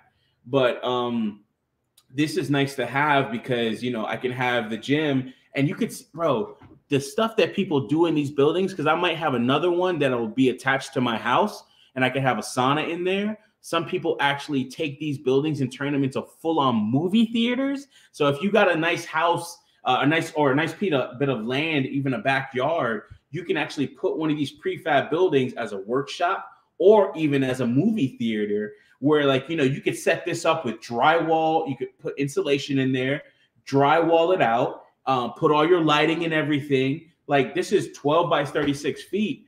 So you could do a lot with this, man. Like, it's just crazy some of the stuff people are doing, especially if they have the space in their yard to actually accommodate a building of a certain size. Let's see here. All right, let me finally share this. Share screen. And it says I can share a Chrome tab. Here we go. Let me share this one. All right. This is the problem that's getting in the way here. Okay, here we go. So, you know, you have buildings like this, and this is not a sales video or anything like that, but you can get these custom made with an insulated door like I have in the back there at different sizes, different colors. You know, they have base colors for the roof depending on the builder that they actually use, because they'll sell smaller buildings that they don't build themselves, and they actually have buildings that they do build themselves. This is called the Weekender, which is a really nice building. They build that on site. So if you wanted to almost have like an in-law suite of some sort, or a nice lake house, if you will, if you have a pond or something like that, or a creek house, if you have a nice creek and you want to put something towards the back of your property. For me, I have a creek. If I, you know, cut a path to the creek and then cut a nice area, I can have something like this, run some electrical service out to it, and I could actually have a really, really nice creek house or lake house, if you will, where I can go out there and everything else like that. And in these, they have stairs and everything like that, so you can get to the second story, of course. But then you could put a bathroom in there, run a septic tank out of it, so on and so forth. Like, it could be really nice. You could do a lot with that, I think. You can have them where they have screened in areas like this, so where you can have an outdoor kitchen or an outdoor entertainment spot. As you know, as I've talked about, I have an island. I could put one of these buildings or even a gazebo, which would be better. Put a gazebo on it. I'm not going to do that with my island, but I could. This is almost like the greenhouse. The only difference with the greenhouse is that it actually has, I want to say translucent, but we'll say transparent, transparent siding to it, which is really nice. Oh, here we go, right here. So you can see this has the insulated door. I don't think this has a floor to it, but you can still get it with a floor. It's on skids, but you know, the skids is so you can help move things around. But this is a nice greenhouse, and I'm thinking about this, especially if I get more plants and things like that, especially during the winter months, which is not that long.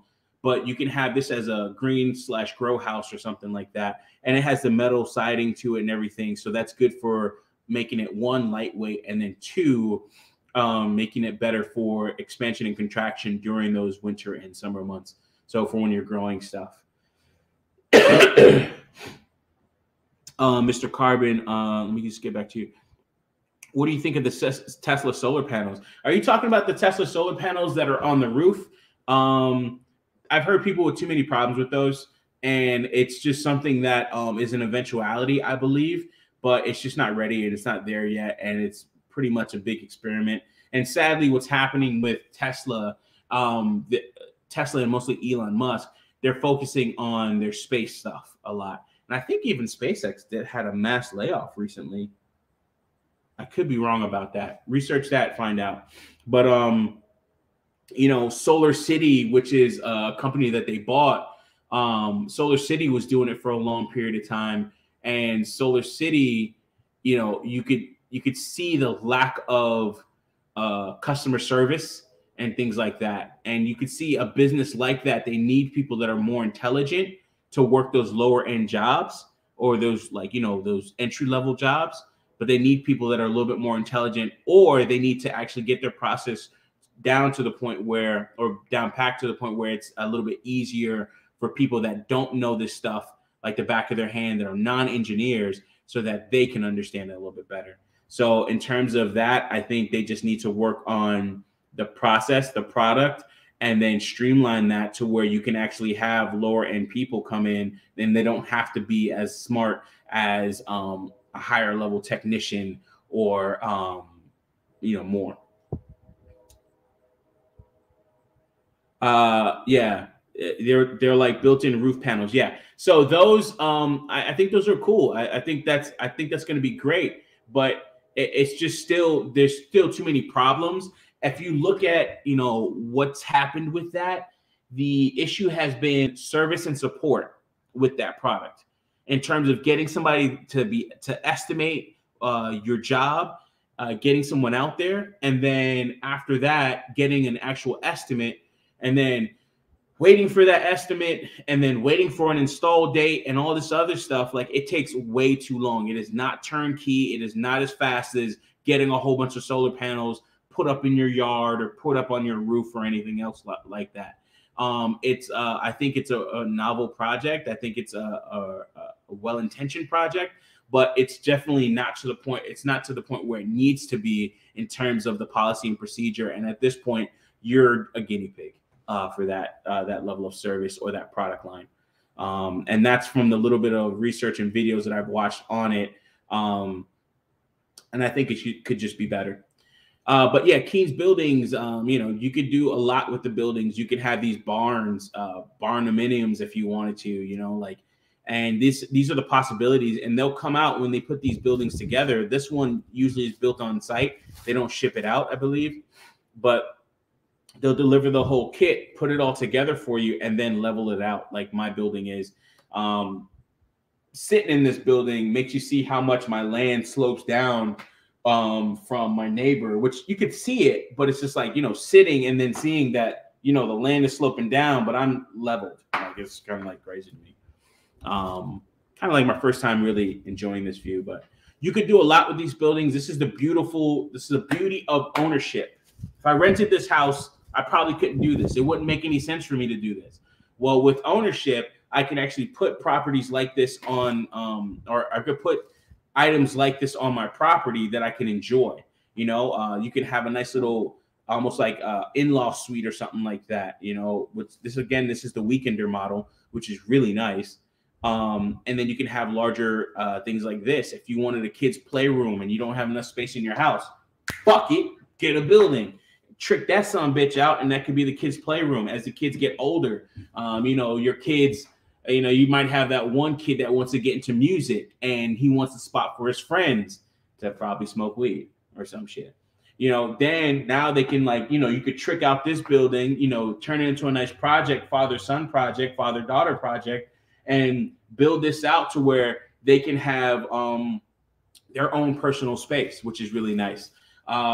Woman I was talking to a while back, she was like, I want a she shed, and I was just like, all right, cool, we can make that happen, because I was already ready to buy a building and stuff, but that didn't work out or anything like that. But it was just like, something like this would have been kind of what she wanted, like having a building like this where you can trick this out, put insulation up, drywall, and all this other stuff, and you could, put this all together. Oh, okay, Aquatechy, like flip them into tiny houses. Yes, you definitely can do that. And if you have enough property, right, you can flip them into tiny houses that you can Airbnb as well. That's definitely a thing that you can actually do. But the beauty of these buildings is that you can, do all types of stuff with them, and they're very cheap. I want to say they're fairly cheap. Something like this might be like a $5,000, probably even less, depending on the things that you want to put in it. You put a nice skirt around it, some mulch or whatever. I mean, it'll look really nice and in place. You run some electricity out there, separate service, maybe pay a couple $1,000, maybe $4,000 or $5,000, depending on the length. Actually, $2,000 to $5,000 or more. I'm just thinking about my property, to run it out to certain spots on your property itself. You can get that from whatever your local power company is. In my case, Georgia Power and Light, to call them out or call one of their certified contractors out to run a separate new service. Might cost X amount of dollars, or it's going to cost you well over $2,000 just from them to dig a trench from my house and to this shed is going to be about 110 feet, and that's going to cost me about $2,000. But I want a couple extra things in there, and I want to run a fatter conduit in there to where I can run 4-gauge wire, which is pretty thick. But in a 3-inch conduit, I can run a whole bunch of different lines in there. And with that 3-inch conduit, I can run the lines for solar power and feed that back to the house. So that's kind of like my thought. But yeah, you can flip them into tiny houses. You can do all types of stuff, and just regular sheds just to work in, for stuff like this. I got to get a ramp built on this shed. This shed's probably about a good 2 feet off the ground right now, so I got to get that put in. But this is and then you can have nicer ones like this where it has a little bit a nicer paint job / texture look to it, or textured look to it. I'm actually thinking about getting a building like this, no porch, and to have it butt up against my my house, the exterior wall of my house, knock out a window, turn that into an actual opening where I can doorway, and then have that go into the building, and then build a sauna. I definitely want to build a sauna, but with the sauna, I want a nicer view, like one solid pane of glass if I can do it for that length, and then have that looking out to my lake, which is over there, looking out to the lake, and have a nice view of the lake and everything like that. So that'd be nice to have a sauna / steam room, probably a steam room. Steam is going to be a lot better, I think, for you. But you can do a lot with these things, and you can look at the size comparison of that person. You don't know his height, but my door is probably like this door. Actually, I think it's a little bit smaller. I forgot if it's like a 48 by something. But yeah, so these buildings are great for stuff like that. And you can find these, especially in rural areas, man. Like these things are a lot. They have these like little almost shops or whatever. You're not going to see it too much around metropolitan areas. But around here, man, they have these things up next to gas stations, just in random spots around the area, because they know people got land to where you could put these buildings out. And also around these areas, the houses are a lot smaller. There are a lot of farmhouses. So you had a smaller house, but you had a shit ton of land, and you really start to see the difference between people in the metropolitan areas and people in rural areas. Where in metropolitan areas, you're getting larger houses, McMansions, and rural areas, they still have smaller homes, mobile homes, and stuff like that. And these things are just on freaking bricks and stuff. All right. So what I want to do now is stop sharing here.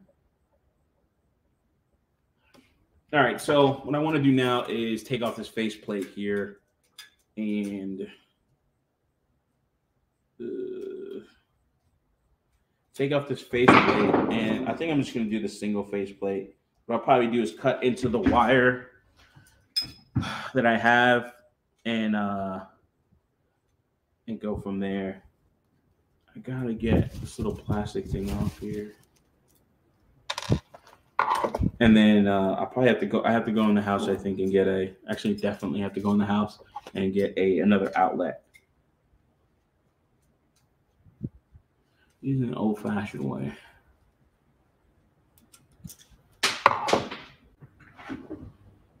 But Unreasonable Man, like what level of if you're still in there, if you're still in the chat, what level of electrician are you? Are you like a apprentice, journeyman? And also, do you listen to people like Straight Shooter, who I think he's a journeyman electrician? He's been in the MGTOW red pill space, mostly MGTOW space, for a long period of time. Oh, shit. Damn it. This ain't gonna work. So, my issue is here. I have this. This is a regular for like your wall outlets. This is this ain't gonna fit. I wonder how I can make this fit.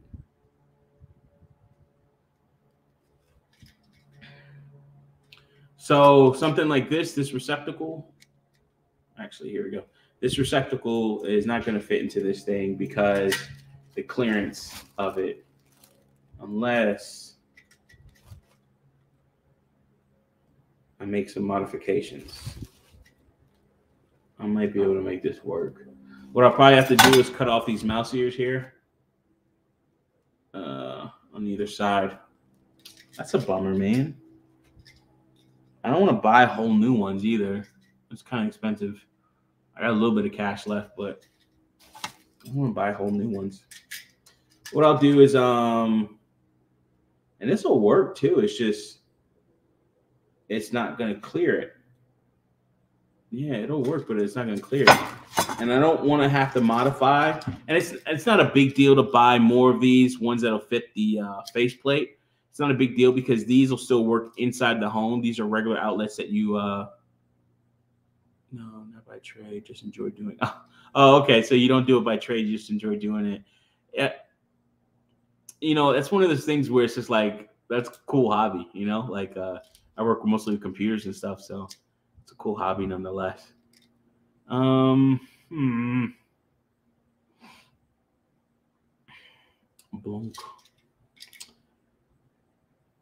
Decora style receptacles are rather large. Oh, okay, that's what they are. So they're called decor style receptacles. And is it decor style receptacles because they're square like this? I think it's, you know, for me to actually modify this, I would just have to cut off this, and I can use a grinding wheel, but I might damage this. It might be thin enough to where I can use tin snips to actually do it because my tin snips are pretty strong. I'm trying to hold it back so like the sun doesn't fuck it up, but my tin snips are pretty strong. So actually, I don't even need to be this close to the door. I was only this close to the door so I can get better Wi-Fi signal. But I fixed that. We got Wi-Fi in this bitch now. So what I'll do is, honestly, I think all I gotta do. Oh man, no.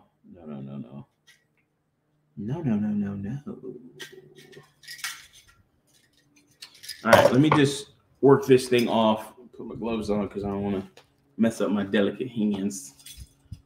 So they're called decor style sit. Okay. All right, so I just got to work this off here. I need to cover up these damn ashy hands anyway. Work these little pieces off. I don't know why they have these. I guess it's for like different types of outlets or whatever. And something. I want to use these face plates here. So it's supposed to be like this, of course. Oh. So it'll be something like that. Yeah, it's better. Oh, shit, no. Here we go. So it'll be something like that to really have a nicer look to it. But I got to get it to where, yep, switches and receptacles all use the same faceplate, right? So the only thing is, this these standoffs are a little bit too big. You can use 10 snips. Oh, but these are breakaways. Okay, so they have lines in them so I can break it away. All right, hold on. Let me go to my shop, my pump house, and I have the 10 snips. I'll be right back.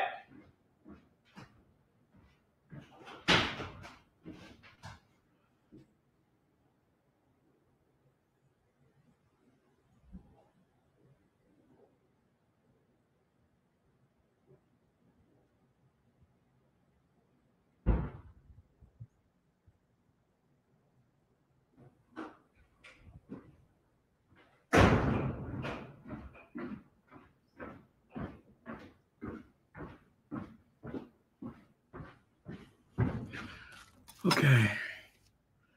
Where's it at?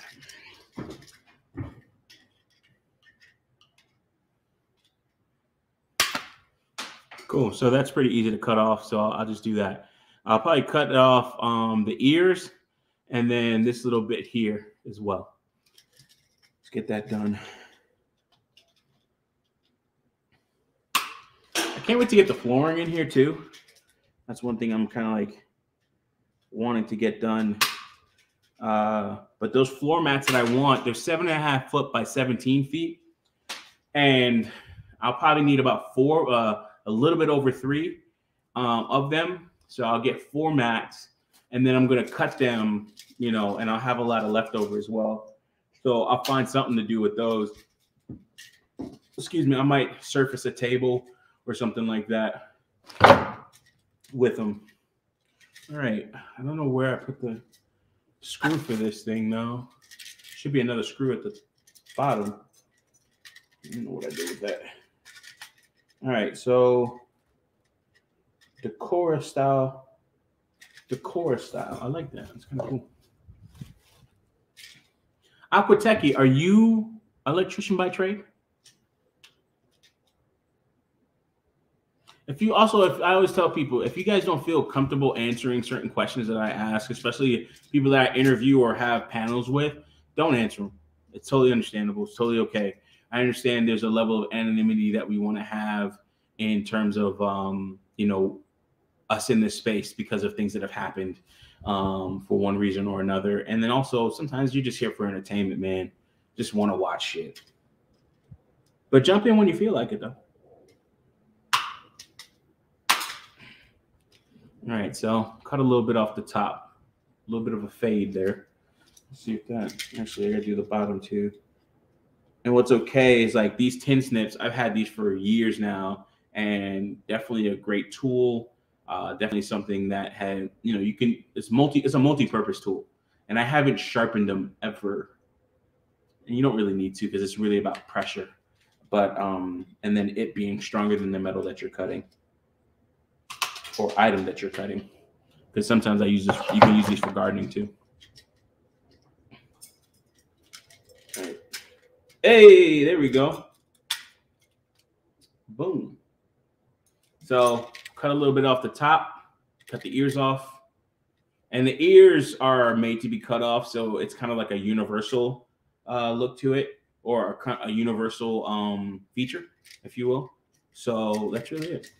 Anti-gravity, peace, brother. Hey, anti-gravity, you missed like a good part of the stream, man. BGS was on here. Dollar Will was in the chat. He might still be in the chat. And we just talked about like crypto and types of other stuff too, man. And that is that was a really good piece of the stream here. And I think he shared it because I had like 10 viewers in here, so that's really cool. I am my family's electrician. LOL. In reality, I'm just a DIYer. Okay. Bro, myself included. I'm a DIYer / I don't have the money to pay somebody else to do this. Because usually I'm the type of person where it's just like, yo, listen, it's easy to change your oil, but that don't mean you have to change it. So what I'm gonna do with this, now that I have this the way I want it, I'm gonna put these in, and then I'm gonna wire the second one. But I'm going to wire them side by side, and I'm just going to do that here. I kind of want to hook up my other camera, but it may not be the easiest thing to do, especially since I don't have it hooked up. Yeah, and that's not the camera I used to get in here with. Cam and mic. Oh, okay, cool. I think I could hook it up. All right, cool. Let's do that. All right, so I have this propped up a little bit using a serial cable, a USB to serial cable, and that gives me the angle that I needed. And actually, it'll be kind of cool. I guess you could, with this, rear. So this is my view out of the garage door, and you guys can kind of see I'm leveled and my land slopes down. So this is the middle. That's the tree line for the middle part of my yard, or the beginning of the middle part of my yard. And then it goes a little bit further back than that. Oh, it's kind of hot. I didn't know how hot it was. The sun is coming down. So this is facing what? East? No, west. So we're facing west right now. But this is kind of the view that I have, which is really nice. I'm like appreciating the new angle in which I can enjoy my property. But let me move this sucker back, because the sun is not bothering me, but making me kind of scared that my computer overheat, and also it's not the greatest for what we're doing. I have this on my rolling toolbox here. So pretty easy to move things here. All right, cool. So that's a better angle. All right, let's hook up this camera. And I can have a different angle for me doing stuff.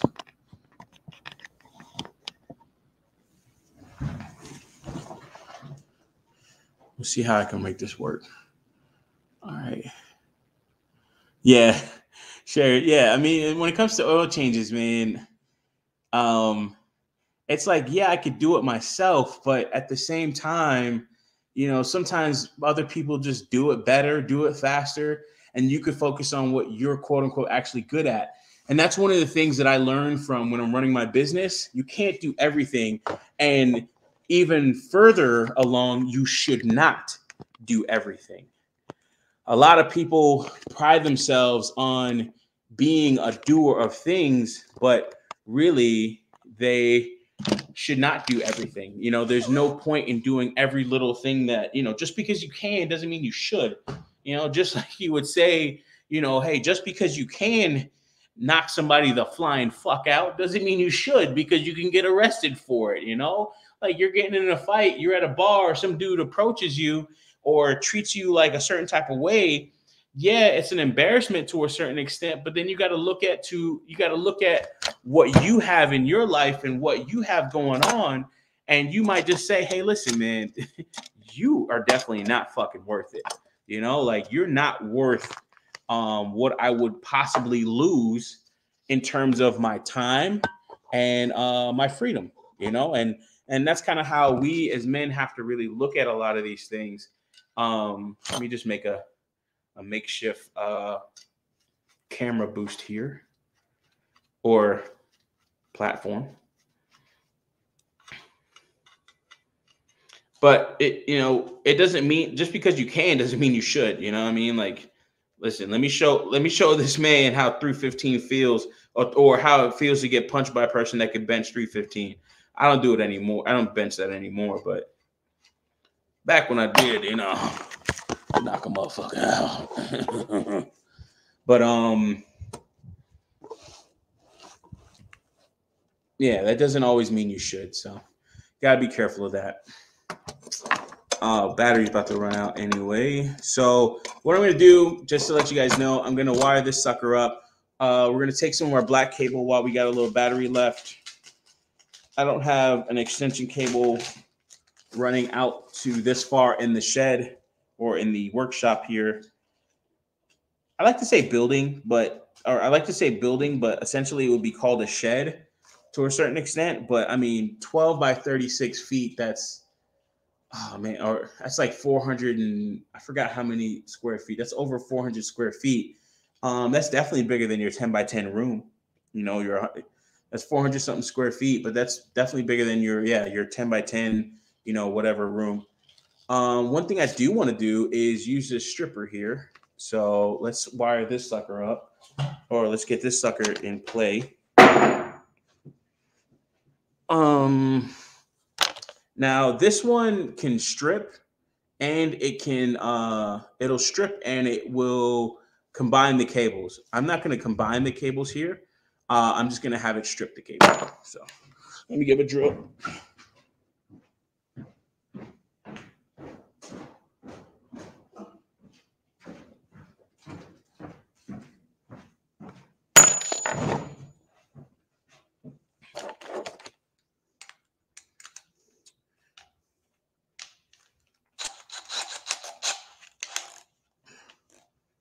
All right, so you have it on there like that, and you're supposed to also use some pliers.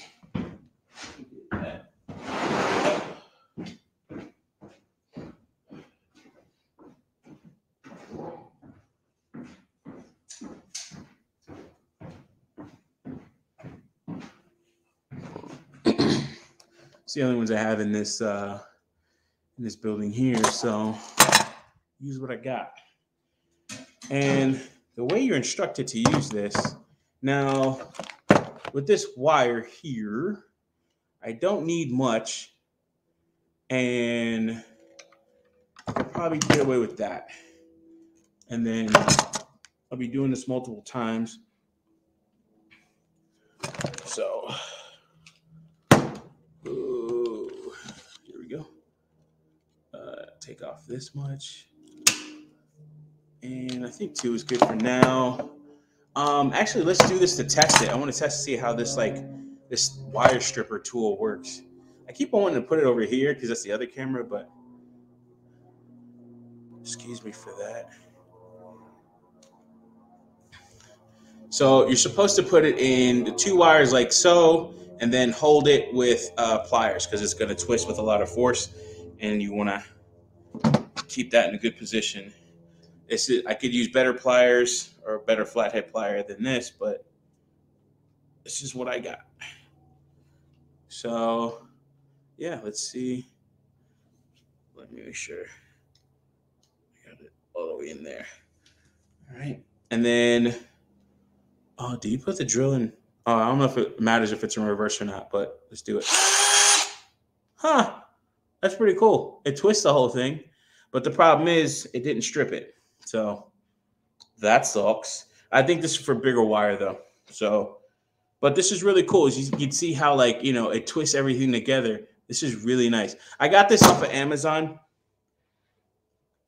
I got this off of Amazon, and it's something that I saw on Pinterest actually. So shout out to Pinterest for their ads. It works. And I was gonna buy the tool that Pinterest had, but I saw the Amazon 3-pack that they had, which was a little bit nicer, I thought, to have more of them. But I can see why that other one, which was less than this, I just thought I was getting more bang for my buck. But I could see why that other one makes sense because that one I think is a little bit more adjustable. And this one should be for the smaller wire.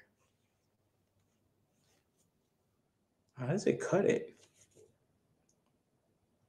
Yeah, I think I bought the wrong one. So I got to this 5 wires. Damn it, I still gotta strip these myself. Oh man. Never saw one of those. Yeah, it's actually a pretty good tool. I think it's a good one. I think it's a good tool. I just think I should get a better one. And this is for larger gauge wire. So maybe not a 10, but maybe like an 8 gauge or something like that. If I put an 8 gauge wire in here, then that should easily strip these wires. But it's supposed to strip all the wires for you and twist them together. So let me try it one more time though. See if I can. So you could put it through this one. It's a 3-pack. So this one has you could put one in the center. This one is the same thing, but this is for a different size wire. It doesn't look that much different.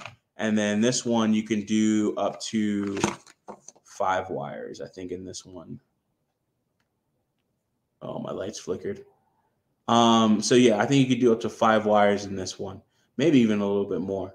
But it's a really cool tool, and I just think I didn't get one that will fit my wire properly. Now I'm thinking maybe there's some way I have to angle it, but you can see there's a lot of play in between, like in the hole there.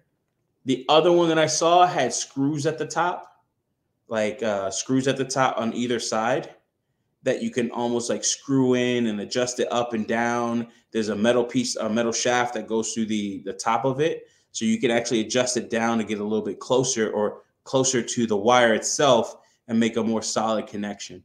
So that is something that I will probably buy. And that's like $9. And it's not a big deal because these here, I have a tool that strips these wires really good. It's nice. It's just nicer to have something that would strip it and twist it all for you. So that's pretty cool. So I'll go back and buy that. In fact, let's just do a quick screen share because I want you guys to kind of see that. It's like a really nice tool. Amazon. Let me see if I can find it in my browsing history.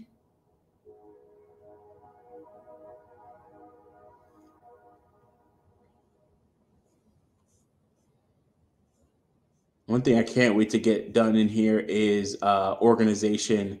So getting pegboards put up and a couple other things. I'm really going to be excited about that. Let me share my screen and not my wrist.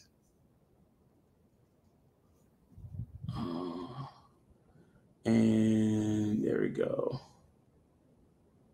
There we go. So knee panda wire twisting tool. Let me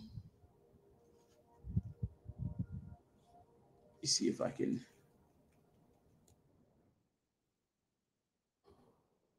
I dropped a link in the chat for those that want to get this, but this will be the one that I'm gonna go back and buy this one.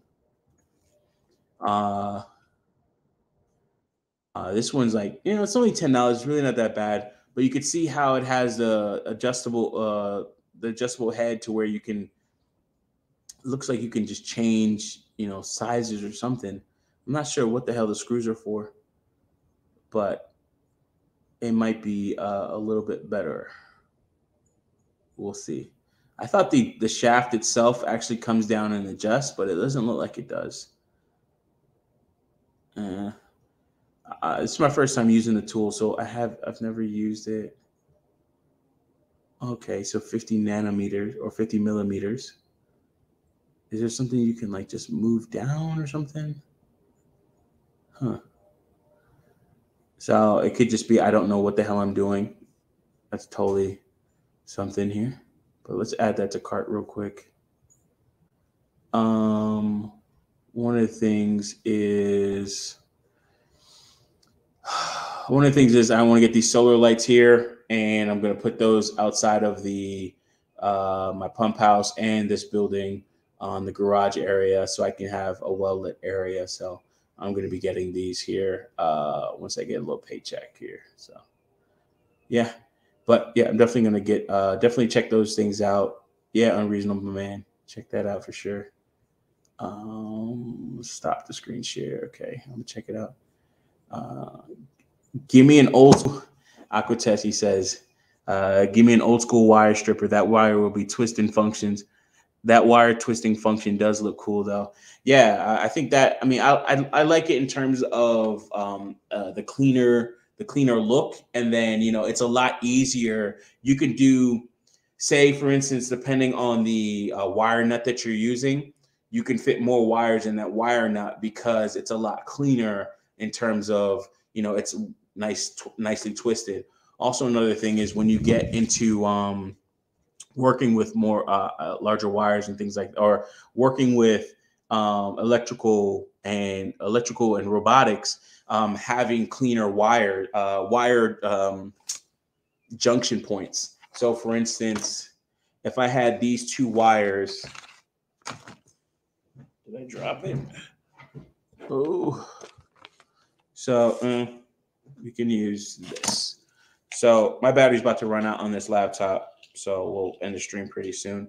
But if I have these two wires, and they're stranded as opposed to the solid thin wire that I'm using, if they're stranded, one of the ways that you actually couple two wires like this together is braid them together, not twisting it kind of like side by side like this, but actually laying them almost on top of one another and twisting them like that, and then putting a sleeve or soldering them together.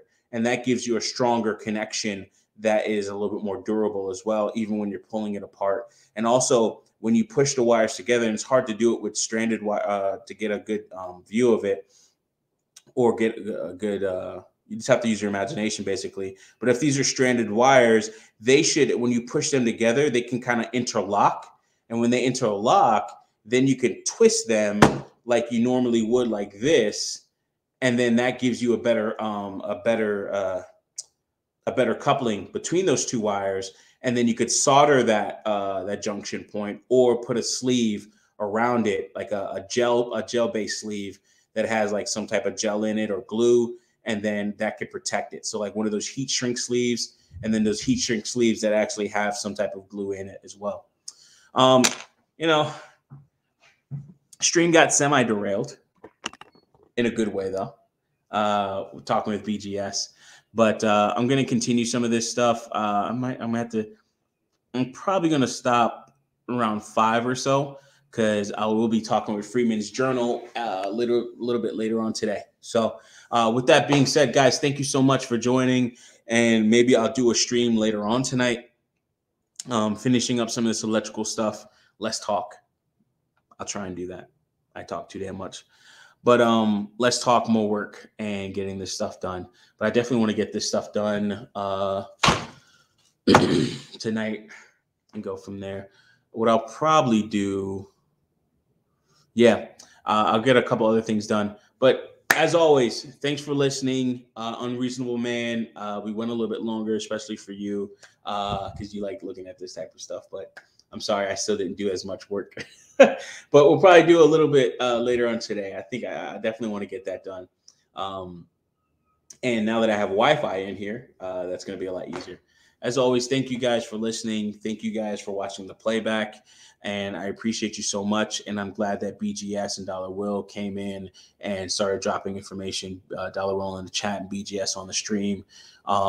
These are the things that are helping us out and helping the space out quite a bit to where we can actually progress and do better in our lives, and also do better for our own spirits and who we are as men, and really finding who we're comfortable with and being okay with that. And a part of that is expressing yourself in terms of your ambition, your the hobbies that you do, maybe even the lack of lotion on your hand, whatever, you know. But thank you so much for that, and I appreciate you guys all. Nothing but love for sure. Peace.